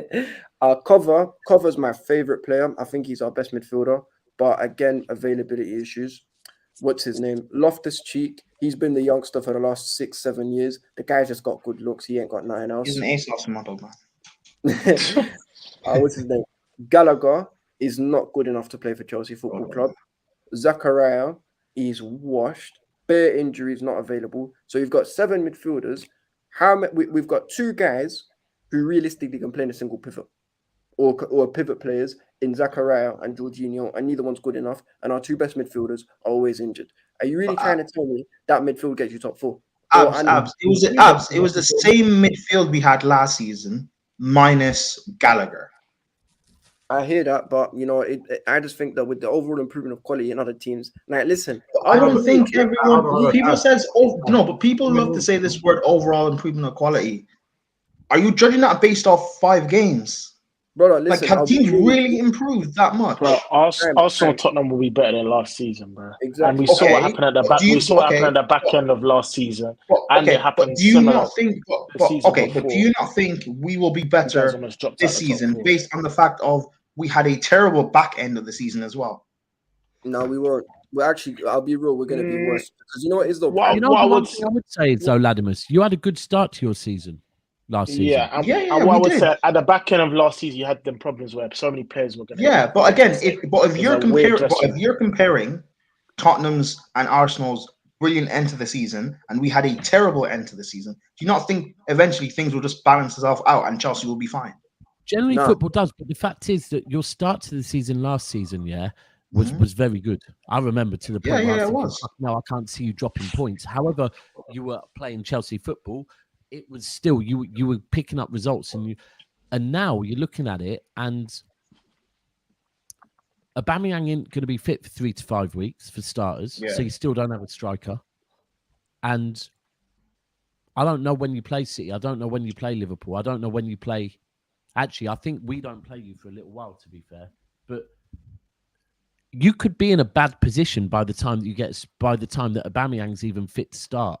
I know. I don't think so. Like again, at Daps, we didn't. But like this whole thing Arsenal has love to say we didn't have a striker. We didn't have that last season. We had problems with our Didn't forward start. areas. Lukaku started the season off well. But you know what? Yeah, no, this he whole did. striker But thing again, is gonna- based off the whole season, like our forward options not just Lukaku, our forward options in general was poor. Like we started off great last season, yes, but that's because in general we are better than everyone else in the league, Bayern, City, and Liverpool.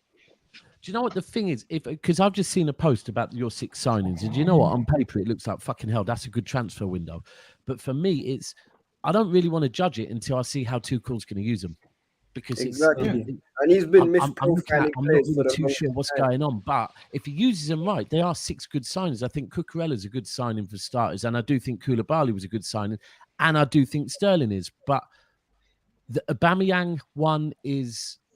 That could be an amazing sign as well, to be frank with you. Him and Sterling could really do bits, but he could also be the Aubameyang of the last season at Arsenal. So we don't. But even Aubameyang of the last season or so, like even if Aubameyang is getting 10 to 12 goals or whatever, like that is still not different from what we got last year from our forwards. So look, if it molds, it works. I just feel like to say right now with the form that Arsenal are in. And you know what? The fact that Man United do look like they're making progress, and then to say top 4 is not an issue, because I'm pretty certain you are giving Liverpool and City first and second already. Oh yeah, I'm not stupid. Obviously. So then you have to look at the other teams, and it is. Oh, sorry, and I didn't even mention Tottenham. The fact is, Tottenham. I don't think Tottenham's midfield is all that at all for me. I think Tottenham's midfield is where they could come unstuck slightly, but. We have to be real. Conte's going to have Tottenham very difficult to beat. And Son hasn't started firing yet. If Son starts firing, then that can change everything as well. So to say you think top 4's easy, I'm like, bro, I don't think this season it is, I'm not going to lie. I think this season... I've been saying this since, this is my predictions that I made since pre-season. And from when the season started up until now, nothing has changed my mind on what I think of Arsenal, Spurs, United, and Chelsea. Yeah, I hear that. But you know what is though, Prem? I'll be real. If it was me and I could make if I could swap out 2 signings for someone else, I'd bin Zakaria for Alvarez or Sangare, because I rate both and they both would improve our team instantly. And I'd also bin Aubameyang for Zaha, because £25 million for someone who scores goals, he creates. For years, he kept Palace up on their own. You're telling me with a better platform, he's not successful. But Abs, even doing that though doesn't make us that much better, because we'll still get top 4. Like we're bringing those 2 guys in. But Abs, bringing those 2 guys in don't all of a sudden make us title challengers. Do you know where? Let me make a point quickly with the Chelsea thing. I understand the midfield issues, and I understand there's certain players that needed to go and other ones that need to stay, and blah blah blah blah. But I think the biggest problem right now for Chelsea is Mendy's form. It is worrying. Yes. It is worrying. But like the goal, the young guy scored. The first goal. Another howler. I think Mendy's averaging a howler every 1-2 games. Yep. No, but I can't even get onto him for that first goal. Do you know why I can't get onto him for that? What do you mean? Yes, you can. Abs. Let me explain why. If you go watch back, number 1, there should never be a corner in the Look at Jamie. Hold on. Jamie's just enjoying it. I'm not even gonna. I can't back you on that. Still, Mendy. Let him finish, man. Let him finish. You don't have to back me, but and then I'll explain it to you. Number 1, you see that corner? That should never been a corner. From that oh my god, this is what Chelsea fans do. No, that Aspie clearance was terrible, bro. The guy should have flipping booted it out the other way. And number 2, the clearance from the corner itself was dog shit. The guy passed it as if it's like some basic 5-yard pass. And then on the flip side, Koulibaly standing in front of Mendy and blocking his vision. What's he supposed to do, brother? No, it's not. Abs. Have you played in goal before? Like consistently? Have you been a keeper? Brother, I'm 5'10". I'm not gonna play. Okay, cool. Oh, so that's definitely a no. I've played in goal before, bro. Mendy should be saving that. Like what Koulibaly really did nothing wrong, but yet Mendy should still be. You can say Mendy vision was. If you're blaming Mendy's vision for being blocked, that's poor positioning from Mendy, because that's happened twice now this season, as well as Mendy being beaten on his near post which has also happened twice this season. It's poor. The only thing that will stop us from getting top 4, it's not the forward line, it is Mendy with the form he's in right now. It's the midfield because at the same I would love it's the same midfield we had last season, bro. And the midfield's not the issue. Stripping session after stripping session after stripping session. Bro, it's the same. We got stripped last season as well. We got stripped last season. And we're going to get stripped even more. Okay, cool. And Mendy will be stripping as well. So what's your issue? Listen. I do love a Chelsea meltdown. I'll be good with you. Listen to this, Prem.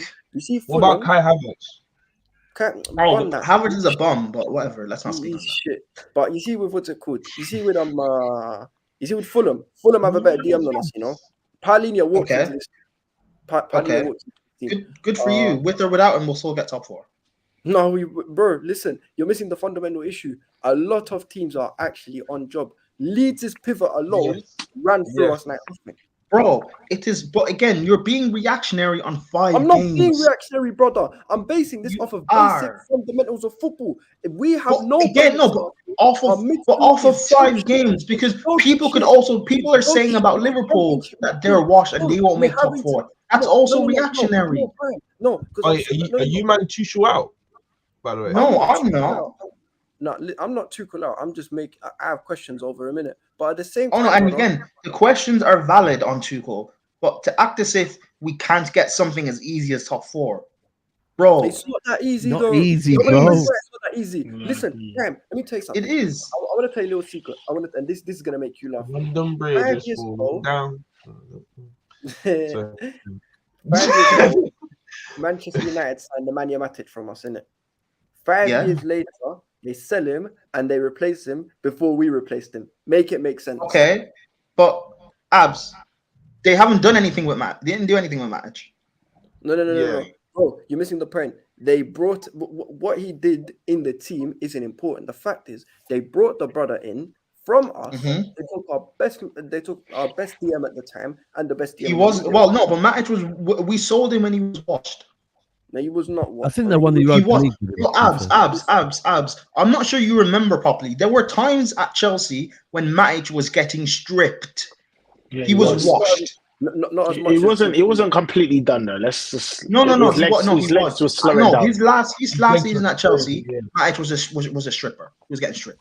Bro, well, it was not as bad as Jorginho's. Yes, it was. It was worse. It was worse, bro. You clearly don't remember, bro. You clearly don't remember. I do. Matic was in our team when we were terrible with Conte. We finished 6th. Matic was in the team when we finished 10th, and every team walked up to us and we got stripped. Like, let's not do this. Let's not revisionize Matic because he has 2 league titles. Let's not do this. I'm not bringing revisionism. I'm just talking about a guy who's one of the best DMs that I've ever seen at my club. And he's not one of the best you've seen at our club.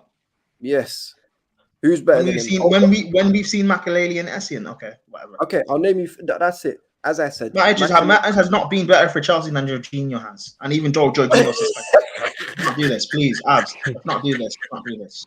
What are you serious? This is the same brother that Matic was a Class A stripper, bro. Matic was a Class A stripper. A Class A stripper, really? Yes. Oh, hey, stop. Hey, hold on. Hey. Now, I understand the Chelsea frustrations in the blue side of things, blue side of London. Therapeutic, man. I'm glad you guys have managed to have this moment and get things out between you lot. Honestly, I'm here for it. I'm here for you guys. Don't you dare lose next week though. But listen, Mendy is scaring me. Mendy is really scaring me right now, and the fact that man are protecting him is even more scary. Even I'd love to hear your opinion on Mendy. Never protect Mendy. No, his form's been shit once. What's your opinion? What's your opinions on Mendy? He was like best keeper in the world at one point, wasn't he? No one said that, bro. No one said yes, that. you did. Yes, you did. Bro. Yes, the thing with Mendy though, how he's performing right now, this isn't his form. This is Mendy. Mendy did this when he first came. The world-class form Mendy was only that. Hear him out though. Hear him out. No. When Mendy first came to us with Frank, his debut, He was suspect in the cup game against Spurs, and he got stripped in the penalty shootout. And I had Chelsea fans trying to say to me, you should never expect goalkeepers to save pens. Yeah, you shouldn't expect goalkeepers to save pens. Mendy stripped under Frank. Tuchel came in. The reason we play a back five, hold on. Everyone, hold on. One of the reasons we play a back five. Everyone says Thiago Silva. Everyone says Jorginho. Do you not think we play a back five because our goalkeeper is suspect? Do you not think that's why we play a back five? Because I would. What? Listen, Mendy's one of the biggest problems in our team.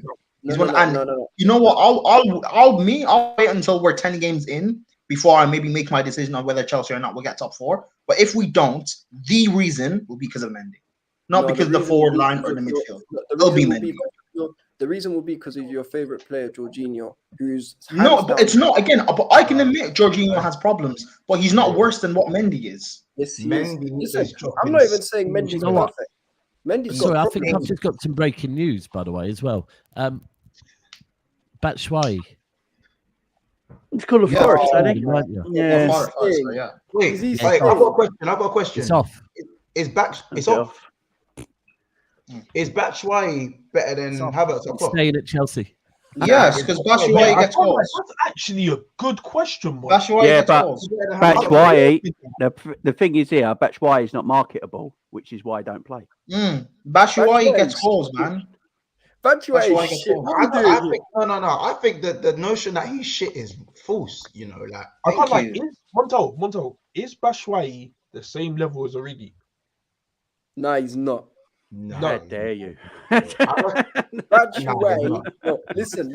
I wouldn't say it's a mad gap. It's not a mad gap. It is a mad gap. Batshuayi. No, it's not. Abs. You man would keep Origi. You guys would have kept Origi this window. In my opinion, I'd 100% kept him. 100%. Yeah, I would have kept him. Origi is way better than Batshuayi. What are you doing? This is hilarious. And Batshuayi, you play none of them. Why is that? You know why? Because and the thing is about Tuchel, which is kind of annoying, that he kind of plays into the PR players at times. That's why Mount and Havertz just do not get dropped, because he knows if they get dropped and we're still shaky, that the fan base could probably turn. Because Havertz and Mount are the two star boys everyone loves. For some reason, they do nothing. Let's be real though, you man are keeping players like Chalobah and letting go of players like Ampadu. I think that's insane. Yeah, in my opinion. It is. You guys saw Gilmore on the permanent as well, didn't you? I know. No, you know what it is? It's not even the Chalobah thing that pisses me off, because Chalobah can play in the pivot. It's the fact that we kept that roadrunner, that flipping Ellen DeGeneres region, Conor Gallagher, and got rid of Gilmore and Ampadu. Abs. I'm surprised you don't rate Gallagher. You rate meaty players, but well. He's dog shit, brother. Honestly, he's not good enough. But you rate Mendy. No, I just don't think. The way these Chelsea fans are talking, you know. Listen, bro, it's mad, ain't it? It's mad. Do you want to see the guys like Crystal Palace, Gallagher? Corey. McTominay's better than Gallagher. That's cap. No, it's not cap, bro. It is not cap. It is not cap. It is not. I wouldn't go that far, but I'll tell you. It's not going far. It's honest. He's better than him. Wait, Gallagher is 10 times the player McTominay, whatever. No, he's not, bro. Okay, I know you've never watched Gallagher. The man has no IQ. He just runs around. By the way, people have no IQ right now. That's why it's hard for him to play. At least in Crystal Palace, they actually had some sort of cohesion. Your midfield right now is it's vibes at the moment. It's just vibes, and that's why Gallagher just gets the only guy keeping on midfield. The only guy keeping on midfield together was Kovacic, and he's injured. Let's just listen. Obviously, Aubameyang, we're not sure. Obviously, prayers go out to his family and obviously everything that happened recently. We don't know. Hopefully, he'll be back soon playing in the Prem now that he's obviously he's signing for Chelsea and stuff. But just looking at what's going on with Chelsea, it's not looking great. But I'd say we can definitely come back and have this conversation in a month's time and see where they are, because Obviously, players need to gel. Things need to happen. They are probably missing a midfielder. Zakari is an unknown commodity in the Premier League. He can come in and turn anything around if he hits the ground running. That's just how things go in the Premier League. But it's still a big if. But we'll have to see. Jamie, thoughts on Arthur and Liverpool's stuff? Because I'm gonna dip just before you go, James. Sorry, I'm gonna dip, guys. Make sure you like and subscribe and everything. You know, and Chelsea better get top 4, man. Big up, Brian. You said it was easy, lad. Become a member. Easy. Oh, it is easy, but you know the boys aren't doing the job. I don't know, man. Ooh, laddie. Mason Mount for a season at right wing, you know. Jesus, Mary and Joseph. But yeah, big up T for becoming a member of the Big Six Bands. That is another member on the board. Thank you so much, and we appreciate you. Also have Jonzo in the chat. Big up. Jamie, just to carry on with you. So with Arthur, I mean, I loved the cartoon. That was immense. Go on. Yeah. Ziggy singing that theme tune, it was quality, man. No, that I think Arthur's a good footballer. I think Arthur's a good footballer. Now I'm at an age where, I've watched quite a lot of players and all that, and I've watched Arthur at Barcelona, and I've watched him at bits at Juventus. I watched him play for Brazil, and he's a decent footballer. He's a player that likes to keep possession. He's a player that likes to hold on to the ball. It keeps it simple sometimes, but he has got a good pass in him. It's a player we need in our midfield, and arguably, if you look at our midfielders, we got Fabinho and Thiago are our two best midfielders, without a shadow of a doubt. And if you look at technical ability of all the other players left in our midfield, you could arguably say that Arthur's our third best midfielder. Technically. Technically, technically our third best midfielder. And you put that along with someone like Harvey Elliott, who's doing bits at the moment, who's probably been our best midfielder so far this season. You got 100%. Carvalho as well, looks really decent. And you got Curtis Jones as a squad player, Hendo as a squad player. Cater, if he weren't made out of Weetabix, he'd be all right. It's looking a little bit better. Do we need more? Of course we need more. But look, I'm not one of these fans, Liverpool fans, that go, right, I'm done. Club's ruined. I'm finished. I've never watched Arthur play. I assume he's shit. And just go on the bandwagon like that, yeah? You got Man City's... Everyone keeps going on about Man City's midfield. Man City's midfield is elite. And it's elite for a reason, yeah? Right? Because Pep's system is about the midfield, no matter where he's been. It's been at Bayern Munich, Barcelona, and now Man City. That's his system. The system works with that. You have to have the right caliber of midfielder for Pep's system to work. Jurgen Klopp's system is the opposite of Pep's, but it's still all about the midfield, but it's different kind of players. And I said this in pre-season, Liverpool, Jurgen Klopp wants defensive-minded, hard-working midfielders. People might not like that, but it's a fact. You've seen everyone we've been going for. The Tuchemeni bid was a real thing. Klopp's come out and said it himself. But Tuchemeni wanted Real Madrid. Fair enough. That's where he goes. But Tuchemeni is a defensive-minded footballer that can do attacking parts. And that's what Liverpool want. And that's why they've gone and got, everyone they've been linked with, the Caicedo links, everyone they've been linked with are them sort of number sixes that can play number 8. Them versatile, hard-working midfielders. And I see Arthur, or Ator, or wherever you pronounce his name, as that sort of player that goes into Klopp's system and works well. So there's a thing on it. He's available. We've got an option to buy him for 37 million over 2 seasons. So I was going to say that. No, sorry, I was going to. No, finish what you're saying first. Actually, sorry. If he does well, then maybe we'll put into that option because he's 26 years old. He's a good footballer. It's not like he's a bum or anything. He's a decent footballer. But this is what Liverpool under Jurgen Klopp wants in his midfield. So everyone going mad that we ain't buying these attacking 10s going into our midfield. Well, that's Jurgen Klopp you've got to talk to because he doesn't want that kind of midfielder. When Trent scored the other day from outside the box, Klopp said he'd rather of him not shoot.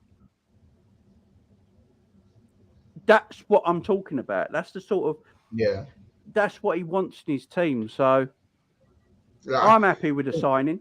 I'm not happy with the whole transfer window, but I'm actually happy with the signing. With this signing, though, Jamie, I said this earlier. That's what, like you said, he's not a bad player, and it could actually be one that ends up a bit like the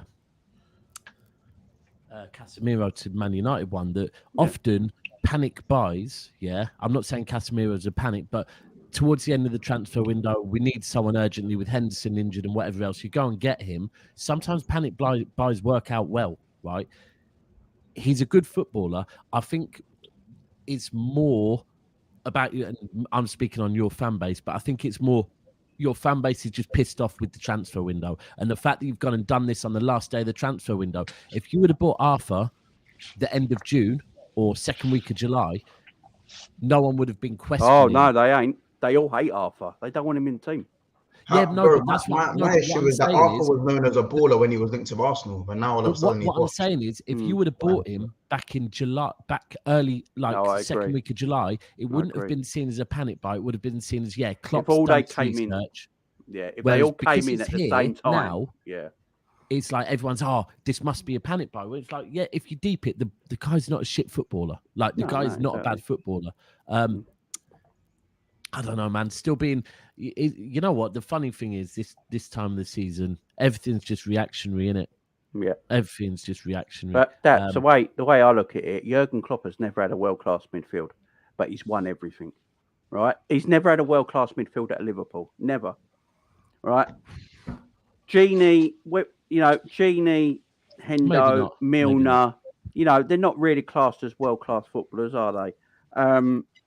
Fabinho maybe, but it's not a world-class unit of individual players. Yeah, but I think Fabinho, you got to put Fabinho in there for me. Fabinho's world-class, but as I mean, like as a unit, every single player. Like look at round like your team, Bernardo Silva, Kevin De Bruyne, Rodri. You got it's just Gundogan. It's just immense quality. Them four it's really just ridiculous. It's the most elite midfield in Europe. But then Klopp don't want that. And Klopp's quite happy. I've said this many times. Klopp's system works if you get the right legs in it. Liverpool's problem right now is that some of them have only got one leg left. And the system's not working because the legs are starting to go. So you get players back and get their legs going again in this system.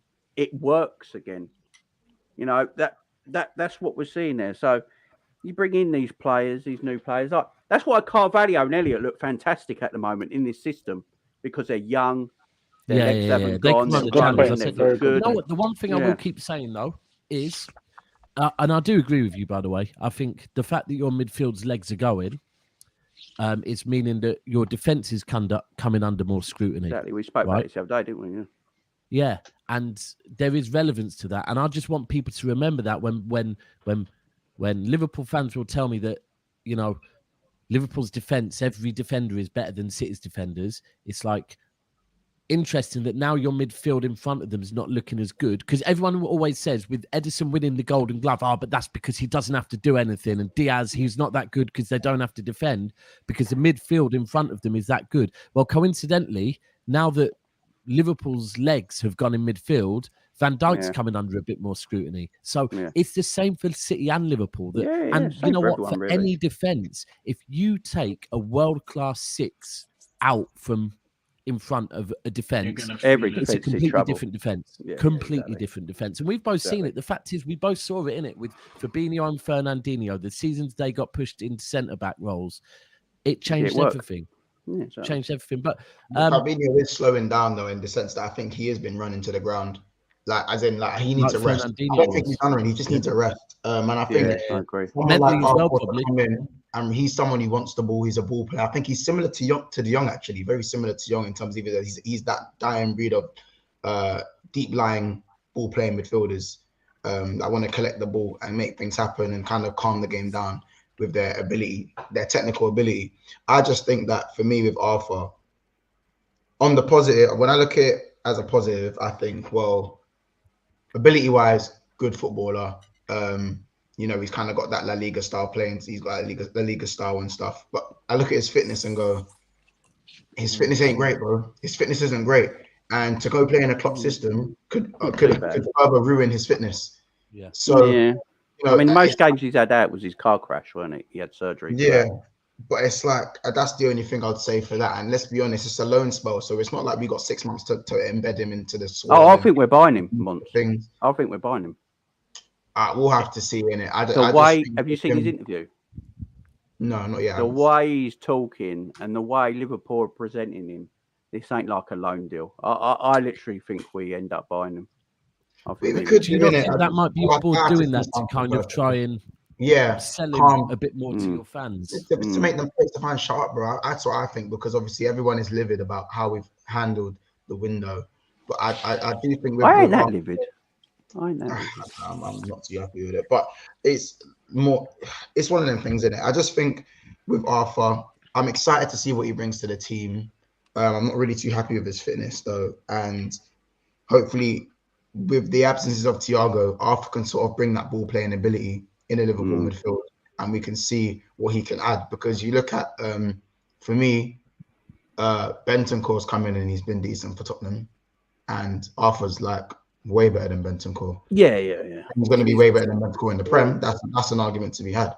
But like, if Bentancur can come in, Kulusevski's come in from Juventus, Zakaria's obviously coming in from over there as well. Like, to add their spin on things, and a lot of guys coming from the Serie A are doing all right now. There was kind of a thing where Serie A players didn't really do too well, but they are starting to do a little bit well recently. So, Mons, do you think? I was looking at when he might start, because games are coming thick and fast now. They're every 3 days, ain't they? Like, they're thick and fast next Champions League. And I was looking at it and I'm thinking, you know what? Klopp might actually start Arthur in the Champions League against Napoli, because he'd be more used to European style football. Yeah. European football, he's playing in it. He'd be more used to it. A bit like Konate last season, when Konate played a lot of Champions League football. Even played final over Matip.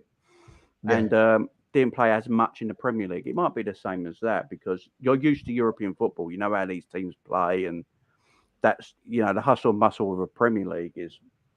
Yeah, at the moment, I look at it. It's against an Italian team as well.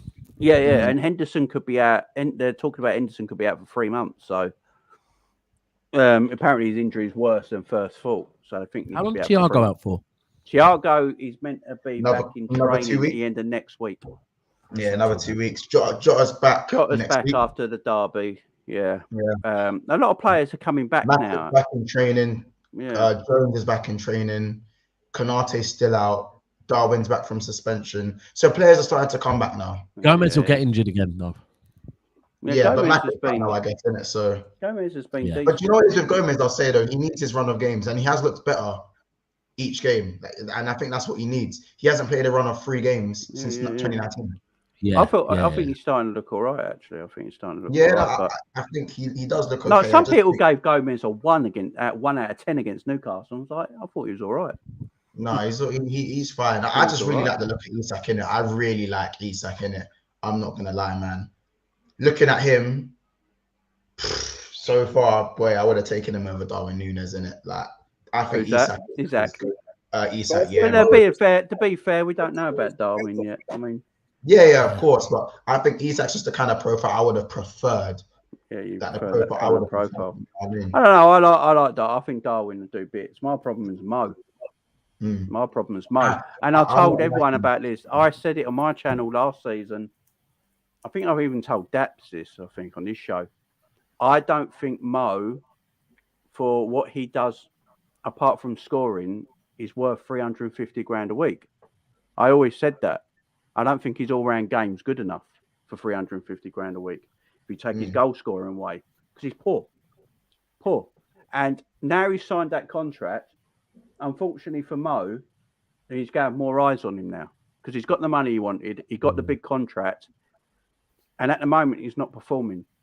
Now, is he not though? So this is, it's good to hear it from you, Jamie, because obviously there's the banter side of things, and obviously the point scoring as far as FPL, side of things. But I don't watch Liverpool. Has he Is he not performing? Genuinely, I personally don't think he's performing. I think he's been alright. I'm on the He's other side. He's staying far too wide for my liking. He's playing I wider. think that's part of the system. I think this new, because obviously, Jamie, you probably see our system's a bit different at the moment. Now, Yeah, because we're trying to do it for Darwin, aren't we? We're trying to do it. I think the wingers, so not just Salah, Diaz, the wingers are very, very wide. Like, I've heard that as well. Way wider than. I think it's to accommodate Darwin as the number 9, ain't it? It's accommodate Darwin as the number 9. The wingers are mad wide right now, and it's like, when Salah's getting the ball, he's just so far away from everyone else. And if Firmino plays, Firmino's coming deep, so there's no striker. And Diaz isn't ruthless like Mane, where Mane makes the back post runs. He makes the inverted runs all the time. Yeah. So there's no back post option often. There's no striker option because Firmino's constantly asking for the ball for feet. And when Salah gets the ball, he's getting doubled up on. So I look at that and go, there's also no overlap. At least there'd be an overlap from Trent. Trent no longer overlaps. I don't know if that's systematic or I don't know. If Trent undercuts, but Elliot overlaps all the time. Yeah, but that's what I mean. Fantastic. So now that I'm looking at it, Salah's heat map is way wider than it has been. Yeah. So I think it is a bit of lack of form in a sense where Mo's not getting as many chances, but Mo's never been the guy to finish one chance in one game. No, he needs 1 in 8. I agree with that, but I just think he's all round. The movement of the team's always been so good. He'll get 3, 4, 5 chances. You know what I mean? This is why, in my opinion, no one came in for him.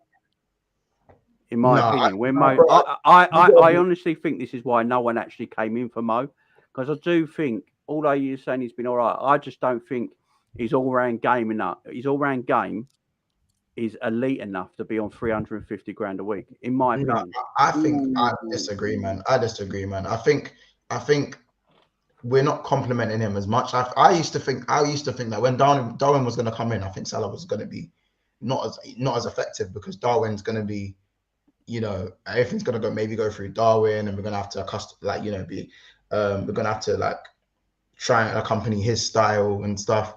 But Salah was actually very good with Darwin Núñez. Since he's been out, I think with Firmino, he has regressed a little bit. I think Salah only gets his joy when he comes central. Maybe I'm being a bit harsh, but maybe I might be being a bit harsh. But if a player's on 350 grand a week, I need to see goals. Can I say one controversial thing while you guys are speaking? I think you've seen, I might be bugging, but I feel like you've seen a better Salah when Firmino's playing than you have with Núñez. Yes. I think terrible since Bobby's been in the team. Although Salah hasn't scored, he hasn't scored. I feel like you've seen the better. I feel like you've seen a better Salah. Sorry, with. So you think his all-round game's been better since recently I think so. He's been dead. Recently, he's been very, very bad. No. Again, in the Bournemouth game, Salah missed the 2 sitters, but was involved in a lot of the goals. I think Salah was. Yeah, I'm sorry though, Mons. If you're on 350 grand, he can't miss 2 sitters. And remember, he's the elite of the elite. Mons. He's the elite of the elite. We have to put some extra standards on his name. Yeah, you do, exactly. Yeah, we do, but we also have to look at context as well. So again, is this the best Mo Salah? No, it's not the best Mo Salah. But I still think his all-round game has been fine. I think if anything, it's the goal scoring that's not been fine. Yeah, he's definitely good. On another day, he's scoring 4. I think Salah in that game is scoring 4 goals.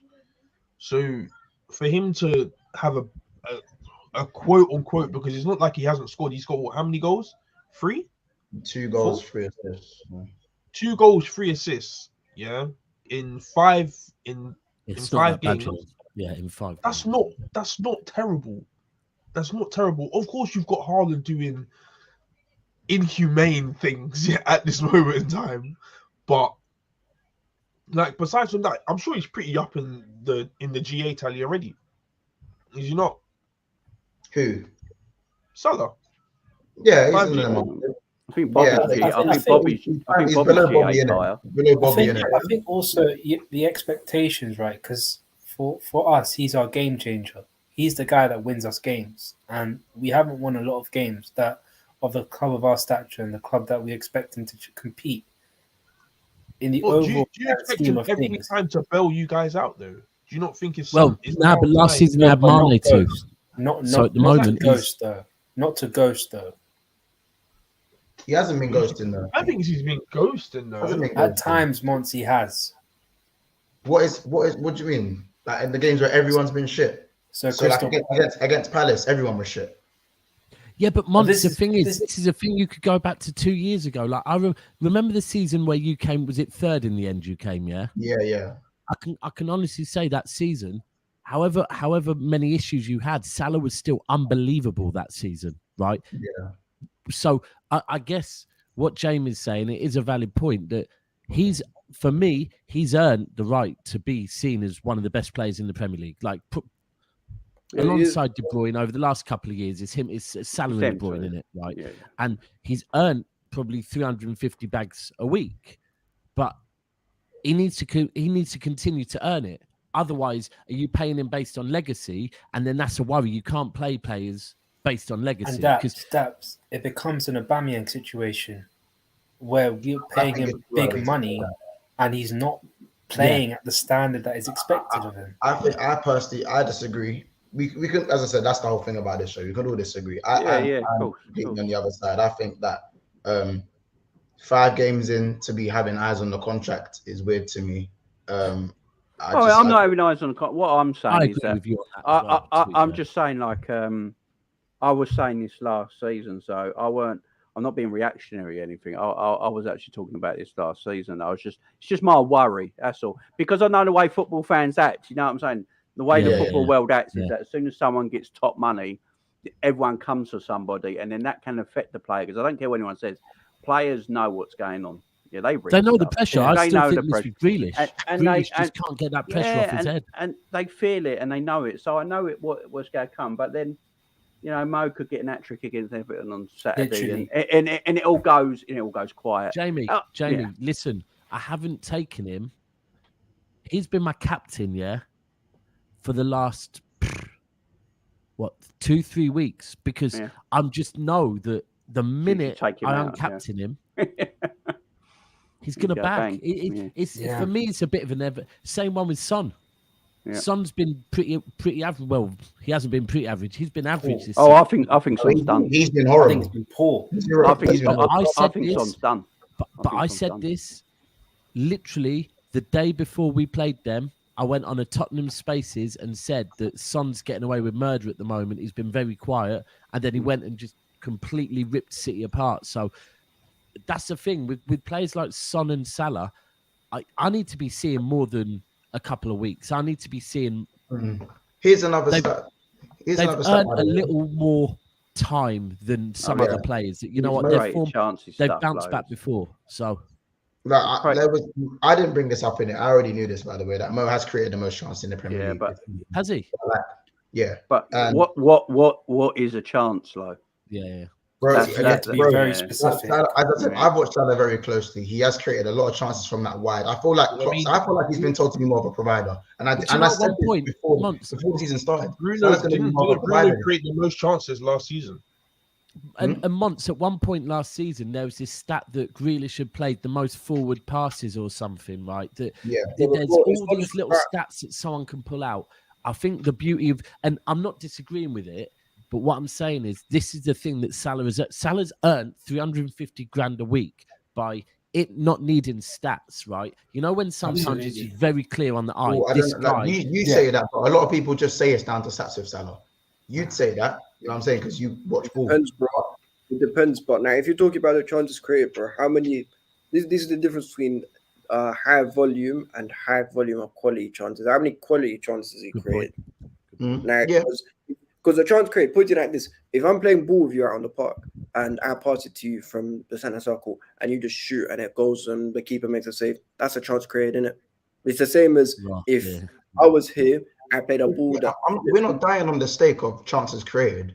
I'm just saying that Salah's people are scrutinizing Salah way too early. If you look at the Liverpool squad, there's a lot more players that need to be scrutinized. Van Dijk needs to be scrutinized. You look at Robertson, needs to be scrutinized. Fabinho needs to be scrutinized. Trent needs to be scrutinized over his last 2 games. I think Salah, there's a long list of players before Salah needs to be mentioned. I agree. Speaking of Trent, because I was chatting to Shigs on the stream earlier, and he was basically saying that the thing is with Trent is that it's not a case of he can't defend. He just feels he's a bit lazy when it comes to defending, innit? Yeah, I agree. He relies on technique. I think he just believes too much in his attacking ability. Yeah, and just doesn't want to. It's kind of lazy technique. Lazy relies on his technique. I think you guys should be looking at your defensive and midfield problems way before you start thinking about Salah, because it's not like you guys are not scoring goals. Yeah, you true. guys are definitely scoring goals. You guys are just conceding goals now. And last season before that, and the season before that, you didn't really concede too much goals. Can I just answer that? So I was on Kopish a couple of days ago, and I said this stat. And I said it. This is why I was bigging up Alisson so much last season. In the Premier League alone, in terms of 1v1 shot stopping, Alisson, equivalent to a striker scoring goals, scored 19 goals that season. So because of his 1v1s alone in the Premier League, it was equivalent to 19 goals for in a season. And that's just 1v1s alone. We're not taking into account corner kicks, free kicks, shots from range, or even shots within the box that with many defenders there. And that is a big, massive problem. Even though it was great for my agenda, I loved the fact Alisson was performing at this incredibly high level. Defensively, we were giving away these chances, and we had to rely on Alisson to bail us out. Now we're at the point where we can't rely on Alisson all the time anymore, because maybe 1 in 5 he'll do it, or 3 in 5, but not 5 in 5 like he did last season, and that's a big problem. So who are you blaming for that though? Because that's interesting. That kind of goes on what I was talking about earlier with how people will question City's defence and Edison based on the fact that our midfield and our dominance and our possession means that they don't get tested too much, so their stats look better than they actually are. And I said that now your midfield's losing its legs, your defence is being tested more, and so ultimately this whole Liverpool's defenders are that much better than City's. It's not true. It's because both of us, it's relevant to what's in front of you. So are you saying, do you think it's your defence that are the issue, that there's so many chances created, or do you think it's the people? I don't think any other team in the Premier League can defend quite like we do. I mean, we conceded the same amount of goals as Man City last season. Exactly the same. He just said that's because of Alisson, apparently. But I don't think it's because of Alisson though. I think it's because if anyone tried to defend with the high line, if anyone tried to defend at the high line we do, it'd be in trouble. We do it because we can't do it. We do it because of the VAR. That's why we do it. We do this high line because of VAR. No one catches more people offside than Liverpool. Yeah. Right, and it changed when VAR changed as well. And now VAR has changed their rules. Liverpool are coming a bit unstuck because they're still trying to play the same way they did last season without changing the way the rules of VAR have now changed. So Liverpool have got to sort that out. But also, like you say, that it's also to do with midfield control as well. Once you lose your midfield control, like I've said millions of times, I don't care who you got in your back four in world football. If you got 4 men running at you at speed with tricks, and you got no midfield cover, the defenders are going to be in trouble. It's as simple as that. There's also a little bit of a caveat to that, right? And this is where I give credit to the defense last season. The players like Van Dijk and Joel Matip, who read the game so well, they have to be given a lot of credit because their quality in stopping attacks, playing people offside, and doing whatever needs to be done to prevent any goals from going in. Yeah. They were also a big part of that. I'm not saying just only Alisson. I'm just saying, even though we know what Alisson's strengths are, we can't keep on relying on it every single week. And this is where I do blame the defense at times this season, because defensively, our entire structure and our defensive line is all over the place. And this is where I put a lot of blame onto Verge, because that's one of his big attributes: organization and controlling that defensive line. And if you don't have control of that defensive line, you're going to be susceptible to so many attacks. And that's why we've been conceding a lot of goals, because we haven't been concentrating defensively, and that's how we conceded But I such a think volume of there's goals. also a massive. But you know what it The is? oral will back him up in it. Centre mids are standing next to Firmino, bro. Like whenever we lose the ball, you man will see it. The counter attack is 3 versus 4, 4 versus 5. Do you know what I'm saying? It's like the two centre backs are left on their own. Robertson and Trent are playing like wingers, and the two centre mids aren't covering. You see what I'm saying? Like Henderson, like Harvey Elliott is not our most advanced midfielder. Do you know how worrying that is? Exactly. I believe that the reason why you guys are like this counter attacking thing is becoming, I'd say, a bit easier to score against you. It's because Fabinho hasn't been playing the level he plays at. Like I've always said this to Monto, I've been saying this for ages. Fabinho is your most important player, and without him, it gets long. Just like Rodri for City, the counter attacking thing, you guys stop it quickly. Fabinho stops it very, very quickly.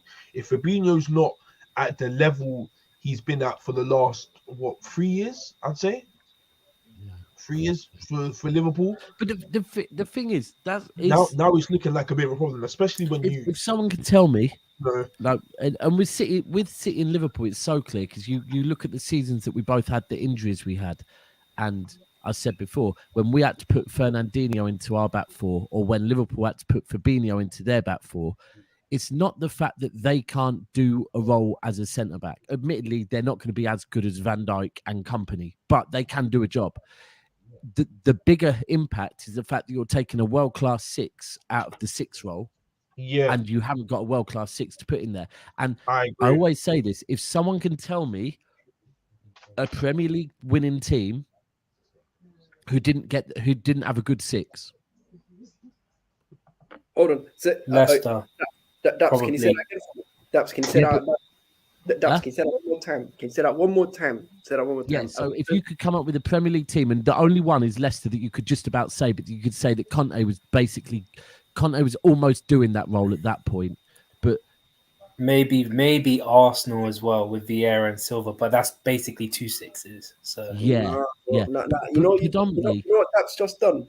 Daps has just shut up all these Jorginho Regista sexuals because these men still think we can win a league title with Jennifer. Shut up, man. But then the thing is, I'll be real. You got to remember, before we got Rodri, who did Pep want? Daps, I get that. But the fact of the matter is, every great manager has howlers. But Sir Alex Ferguson thought that Phil Jones would become the England captain. That's fine. That's not a problem. End of the day, right? I don't think Pep goes to sleep and scratches his bald head thinking, why did I not get Jorginho all them years ago? He's got a better DM who's better on the ball, who's better defensively. Now, listen, I honestly, some of your teams, I hate Liverpool. The season before we didn't win the league, Liverpool did. Yeah, but CDM, the CDM position is so important. Like, massive. It's the balance. No, I want to say the Man CDM. United point of view, we haven't had a CDM in years, like a CDM that can consistently play. Obviously, Matic was supposed to be that, but he's of age, so we can't really play as much. Every Liverpool and City, especially, even Chelsea to a degree back then, had a absolutely solid CDM where they could not only stop counter attacks on their ones, but like play the ball forward very good as well. Fabinho hasn't been of that level. This is why you're seeing counter attacking happening, and of course you haven't got two world class centre backs in Van Dijk and Gomez because Matip is injured, and I wouldn't say Matip is world class, but you know you haven't really got those two world class centre backs in it to do that at this moment in time. This is why the counter attacking happens. Corey, nah, bro, I'll defend Fabinho on this. I feel sorry for Fabinho in a way because the fact that this guy at times had to play with Henderson and Milner in the same midfield, the amount of counter attacks this brother must have faced, and then he has to try and start shit. I feel sorry for him, brother. I feel sorry for him, man. Do you know what? With Henderson, Fabinho been digging out these man. With Henderson, right? Like, I don't get it with this guy because this guy, whenever he plays as an 8, he always runs like a headless chicken, thinking he's 22 years old. Then when he plays as a 6 and he's actually told to do a job and not run around like a headless chicken, he's actually not that bad. Man. Let him play some more, man. Let him play some more. No, he's bro. I've always said he's backup 6 at best, man. He is, and that's how it is. But his legs, when he had his legs, I said 1920 Henderson was more than good enough to start for Liverpool. Since then, not good he enough. just don't have the legs, and you can see all of his interceptions and his tackling are tiring. Like the tired ones, they're half-hearted. That's because he's not playing at that. This is what I love. level. I love this. It's a very difficult. Bro, Corey, man, I know you're a great. little bit happy because you got a couple of wins, yeah. But no, bro. I'm just watching like the little part where you guys had the dominance, and now it's like it's in the balance. I'm not saying it's gone, but like it's not what you think it is now. It's looking like I don't think anyone thinks it is what it is now. Literally, this is great. Liverpool. Football is a very funny sport, and receipts do get kept. And I think everyone is tired of us being where we were. Hence why they hate it, man. They hate people to say, it's definitely our most hated thing. And let's be honest, cause boy to boy, we gotta hope this falls through, because if it doesn't fall through and Liverpool remain where they are, I'll be coming back to the one blip we had and people thinking we were done out here. You know what I'm saying? We had 10 plus. You're not done out here. Like done out here, you're not done out here. That's your co-defendant. You guys are at the level you guys were 2 seasons ago, and no, of course not. But those levels were stupid. You mean just last season? You mean just literally last season? Last season. But do you think you're ever going to get back to that level? No one will ever go back. No, I don't think many teams will go to that level. I think again, it's very debatable. I don't think it's likely, but it's not impossible. Even your beloved treble team never did what everyone we did. knows. Liverpool's is very dependent on fitness. What did your team do that was so special, Ram? Your beloved treble team didn't play as much games as we did. That's how hard it is. That's great. Even Man City couldn't do it. But Ram, that's our own fault. Not having a sustainable. That's fair. That is fair. That's our own fault. That's what I'm saying. That's why it's very difficult to do what we did. That's great. I'm not saying it's a great thing, but I don't think many teams will ever do that again. You know, we started convos though. To play in finals and lose. Well, we also won some as well, yeah. Yeah, that's great, but it wasn't what you wanted. When was the last time you saw your team in the final, bro? That's great. Oh, it was 2 seasons ago. But bro, listen, we need to have a you know, we don't need to have a sit down with Klopp in it, because I'm starting to get to a point, and this ain't even me. It's not me running no agendas, but it's getting to a point where I'm starting to think, has this Klopp guy really achieved as much as what Liverpool fans would have wanted with this team? Has he really I'm not even saying that Jurgen's a shit manager or that he's not done a fantastic job.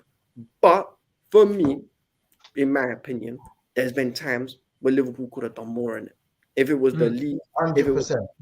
But every time we done something dominant, we didn't follow it up in the next window. Window, you guys know this, Corey. You might know this. Every time we done a mad thing, we didn't go and sign more man. You know what I'm saying? City won the league, we didn't sign Haaland. We won the league, we understand. We thought, we'll just do it with the same man. But you got Jota and Thiago that summer as well, still. No, that was the summer we won the league, fair enough. But obviously the injuries came about. So fair enough, that's the one summer. After we won the champs, who did we sign? Harvey Elliott. Sepp. Wait, Harvey Elliott's a baller though.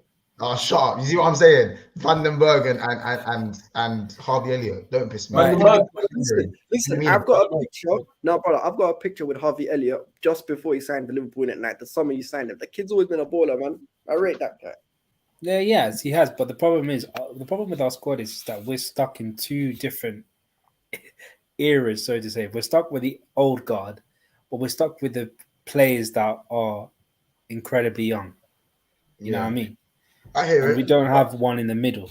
I think, as I said, time will tell. Maybe Arthur could be the solution to the midfield. But Have we spoken about Arthur? Have you got a little bit? Yeah, we have spoken on Arthur, but again, it's about his fitness. Would he get thrown straight into the team, straight in right now as it seems? It looks like he probably starts. Can I put my sixpence on Arthur just real quick?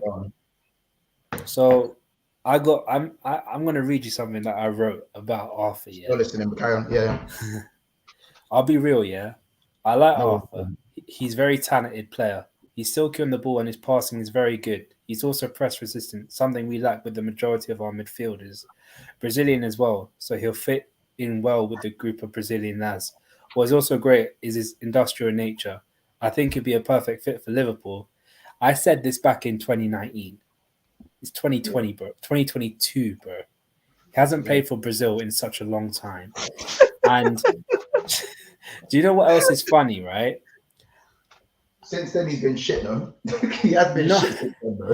No. Do you know he's been shit in teams that play with a higher tempo? Availability, innit? Availability. He's been injured in that, but still. No, but even when he plays in, what is he injury prone? Like he's had a pelvic injury for such a long time. Corey, this is my thing. He's not injury prone, but he's had his injury. That's my issue. Love it, innit? You might love an injured player, innit? You lot love it. Love man that get injured. I don't get you lot. Mons, I prefer Corey from last season being bare humble and getting piped 5-0 or 4-0, bro. This guy's unfortunately you lost this season to me. Unfortunately, you lost. Bro, listen, you know what's funny? Liverpool probably lose to all these other teams, but then when they rock up against us, they'll win.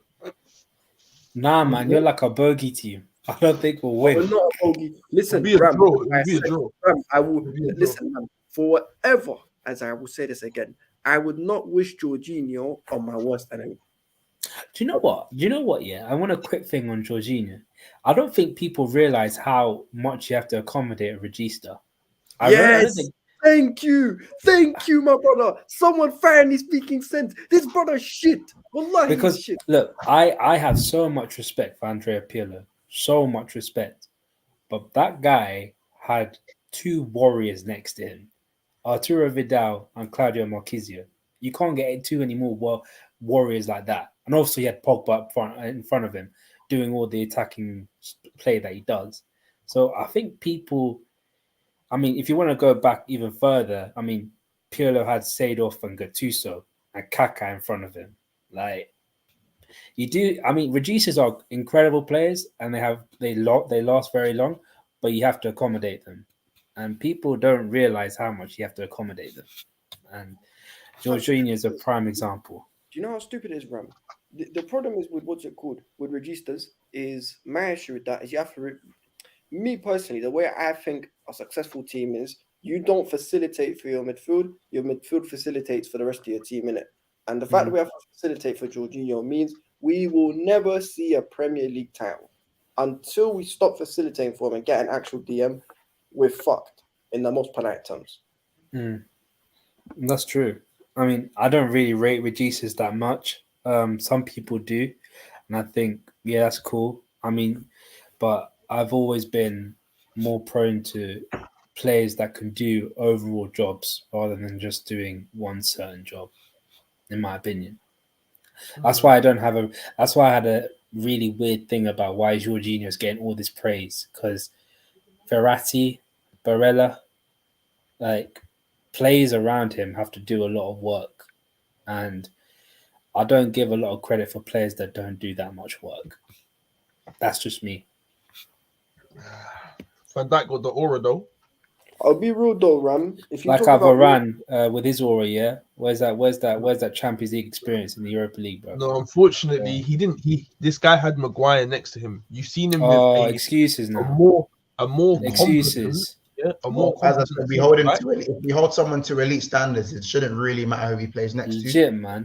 I mean, so 5 good games. Most. All we've learned is that Varane was carried by Ramos and Umtiti during that incredible spell that he had. No. That's cool. You can say that, but you've had Van Dijk, you've had Van Dijk, and you've had Matip playing at a level that no one well, me personally, World I class didn't level, think he could play yeah, he's been playing at a very, very good level. World class, yeah. Now you're seeing Gomez not doing the Matip stuff. Now you're seeing bro, Corey, this is the first time Gomez has played 3 games. Yeah, literally. Bro, Corey, Gomez had 3 games. Had his 2019. Had his knee snapped and couldn't get back into the team. Right, exactly. This is what I'm saying. So this guy's not performing of not the same level as Van Dijk, but not of a high level. Now you're seeing him as a lesser centre back. Now you're kind of seeing your defensive. No, that's because of the midfield frailties, bro. Because when Van Dijk was playing with Gomez, before Gomez in 2019, when Gomez was starting to get good, so not when he was with the level of De Ligt and them, before Gomez hit that level when he was playing regularly. What about then? But Van Dijk could do it on his own at that time. I'm not denying that. Van Dijk is the best centre back in the world, and he's been that for at least 3 seasons, in my opinion. Carry on. Okay, well, call it whatever you want. Whatever you want. 2017. Come in 2017, G. He wasn't the best centre back when he came in 2017, was he? No, he wasn't. By the end of the season, bro. We're going into 2023. I mean, maybe. I'm not sure about that. Maybe, but like you're seeing, you guys are not. You don't have a Maguire in your defense, but you have somebody that's. No, Van Dijk was amazing. No, Van Dijk was playing with Lovren, Corey. What you got to say about that? Yeah, what you got to say about Degsy? I hear it, but at the same time, shall we mention Clavan, bro? He was playing with Clavan and Degsy. Do you remember Clavan, Corey? Tell me who Clavan is. Yeah, he was. He also played with Matip, bro. You man had Robbo. You man had Robbo there as well. You guys had two wing backs that could do it. No. We're talking about the dead. When he first came in, he had like Clavan and Degsy. Trent was a horrific defender at that point. Still good going forward. Trent was a horrific defender. Clavan sucked eggs. Lovren was shit. And Robbo was obviously starting to get good, because if you remember, Alberto Moreno actually started the season. Yeah, but he was actually quite decent as well. That season Van Dijk came. Where did you guys come that season? Fourth. The season Van Dijk came. Where did you guys go to the Champions League final? When no one expected us to go. When Karius done the thing. Where did you come that season though? Fourth. They finished fourth. No, but you said a Van Dijk team. Bro, I could give bare examples. JT had to play with flipping Alex and Bosingwa. Made it work. Well, no, they would. Well, we did say Alex was a good defender. Obviously, the standard is going to drop a little bit, of course. Do you know what I mean? Because at the end of the day, football is not played with one centre back. It's played with 2 for a reason. Because you play with 4 or 5 defenders. How are you expecting Van Dijk to do? Not Van Dijk, sorry, Varane to be Champions League Varane when he's playing next to Maguire? Because because even if Champions League Varane standard drops a little bit, there's no. He should still be playing at that standard. Yeah, there's still a certain standard I expect. That aura should be there, Corey. You know what I mean? Aura from Van Dijk was beautiful when he done the thing of the little radius and stood back for Sancho to score in it. Yeah, bro. Don't even talk about that. You don't even talk about that thing there. No, because not even Van Dijk. Here's the issue with my issue with Van Dijk, right? It's not that I don't rate him as a centre back. It's this guy's put into convos that I'm sorry, the brother don't deserve to be in. He's a fantastic centre back, but man, I'm talking like this guy's the best Premier League centre back that we've ever seen. No, of course not. And forget the ability thing, because the ability thing I can hear it. But man, I'm saying overall the whole package he is. That's bullshit, man. I think in terms of primes, like in like a 1 or 2 year spell, I think no centre back was on his level. I think if you're talking about prime and ability. What did you say, man? In a 1 or 2 year spell, I don't think any centre back was like Van Dijk during 2018 to 2020. But man, don't want to talk about like the whole period. Corey, 2018-19 Van Dijk was on crud. But if you talk to a real Liverpool fans, they'll tell you that he's not the best centre back the world has ever seen. Oh yeah, of course. Like that's like me looking at, again, me talking about the Arsenal fans that think Jesus is world class, bro. You see what I'm saying? Yeah, That's Arsenal top Reds, though. That's Arsenal top Reds. Yeah, all the Chelsea fans that think Reece James is clear of Trent. Do you see it, bro? Well, Reece James is better than Trent this season. No, he hasn't. What? No, he hasn't. No, he hasn't been. What? Yeah, Reece James ain't been Wait, playing. Reece James has been stinking out the gaff, and he's also not been playing that much. What have you been watching? Stunk. Bro, Trent's been stinking Tell defensively. me what bad games Reece had. Apart from Leeds United. You say Corey?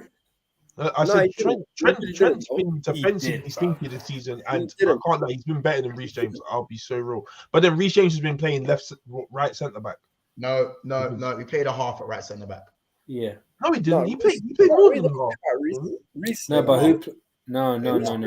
Reece played right centre back against Everton. He played right wing. No, he played right centre back against Spurs, and then he got moved to right wing back in the last 20 minutes. So the position where he needs to be defensively better, he sucked. You're conceding more goals. Oh, he didn't. No, the thing is, he didn't stink That's defensively. the position we need to have. Huh?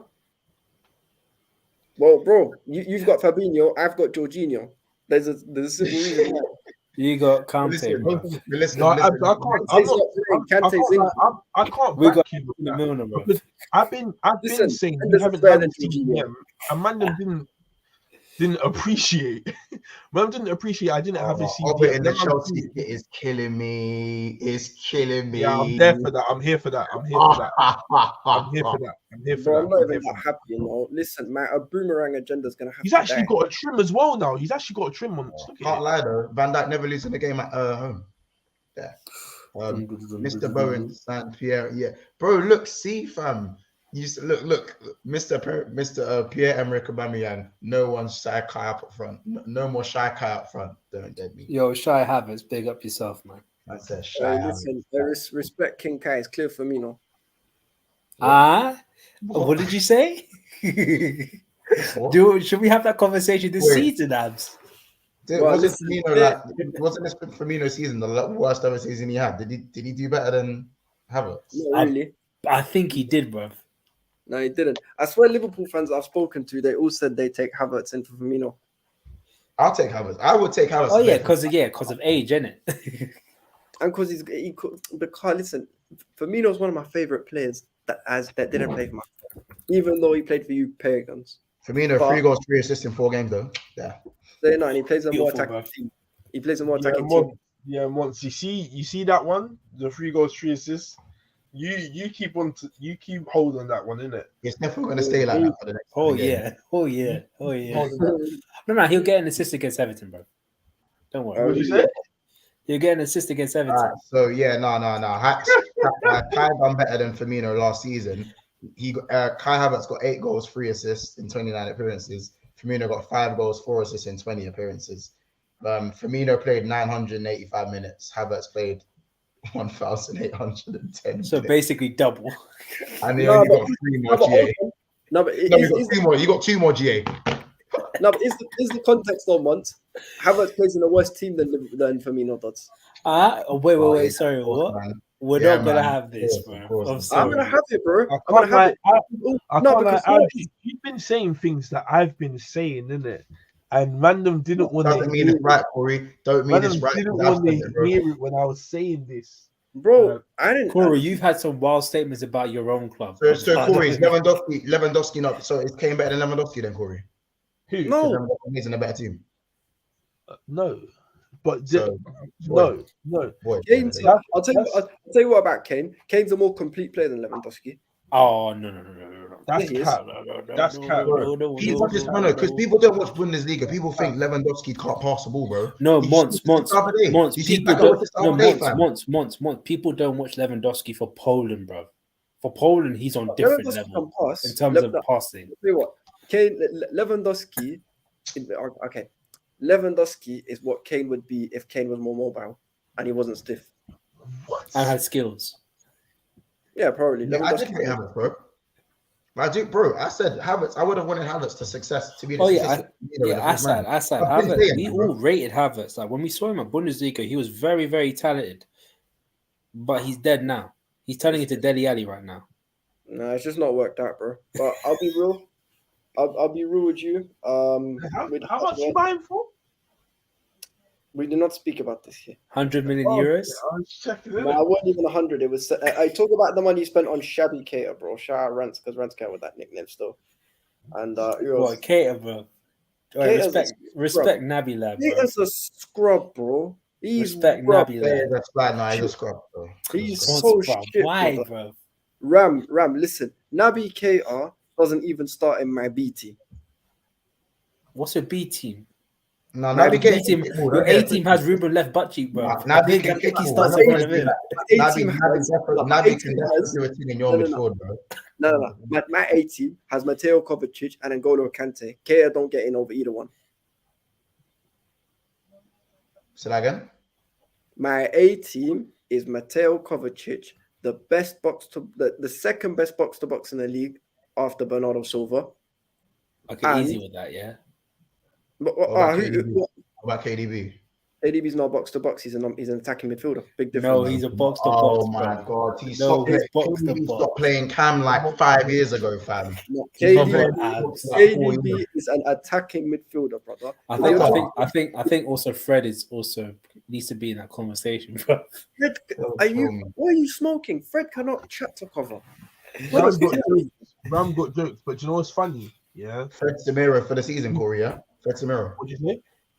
Fred Samira for the season. Listen, Ram's got all this smoke. Ericsson, Casemiro. What's that?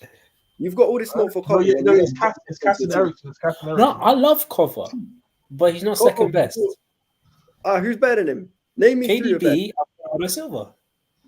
I can take that. But who else? Or box to box. No. I want to say Thiago, but he ain't box to box, bro. Exactly. Thiago's not box to box. And KDB is an attacking midfielder. So apart from Bernardo Silva, nobody's better. And let's not have this conversation about. Bro, I'm going to have this convo. And even if you watch KDB's heat map, most of the time, he's crossing the ball from the right. So really, we should be comparing to David Beckham.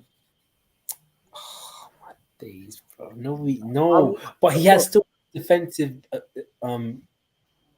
has a defensive role to do in that midfield.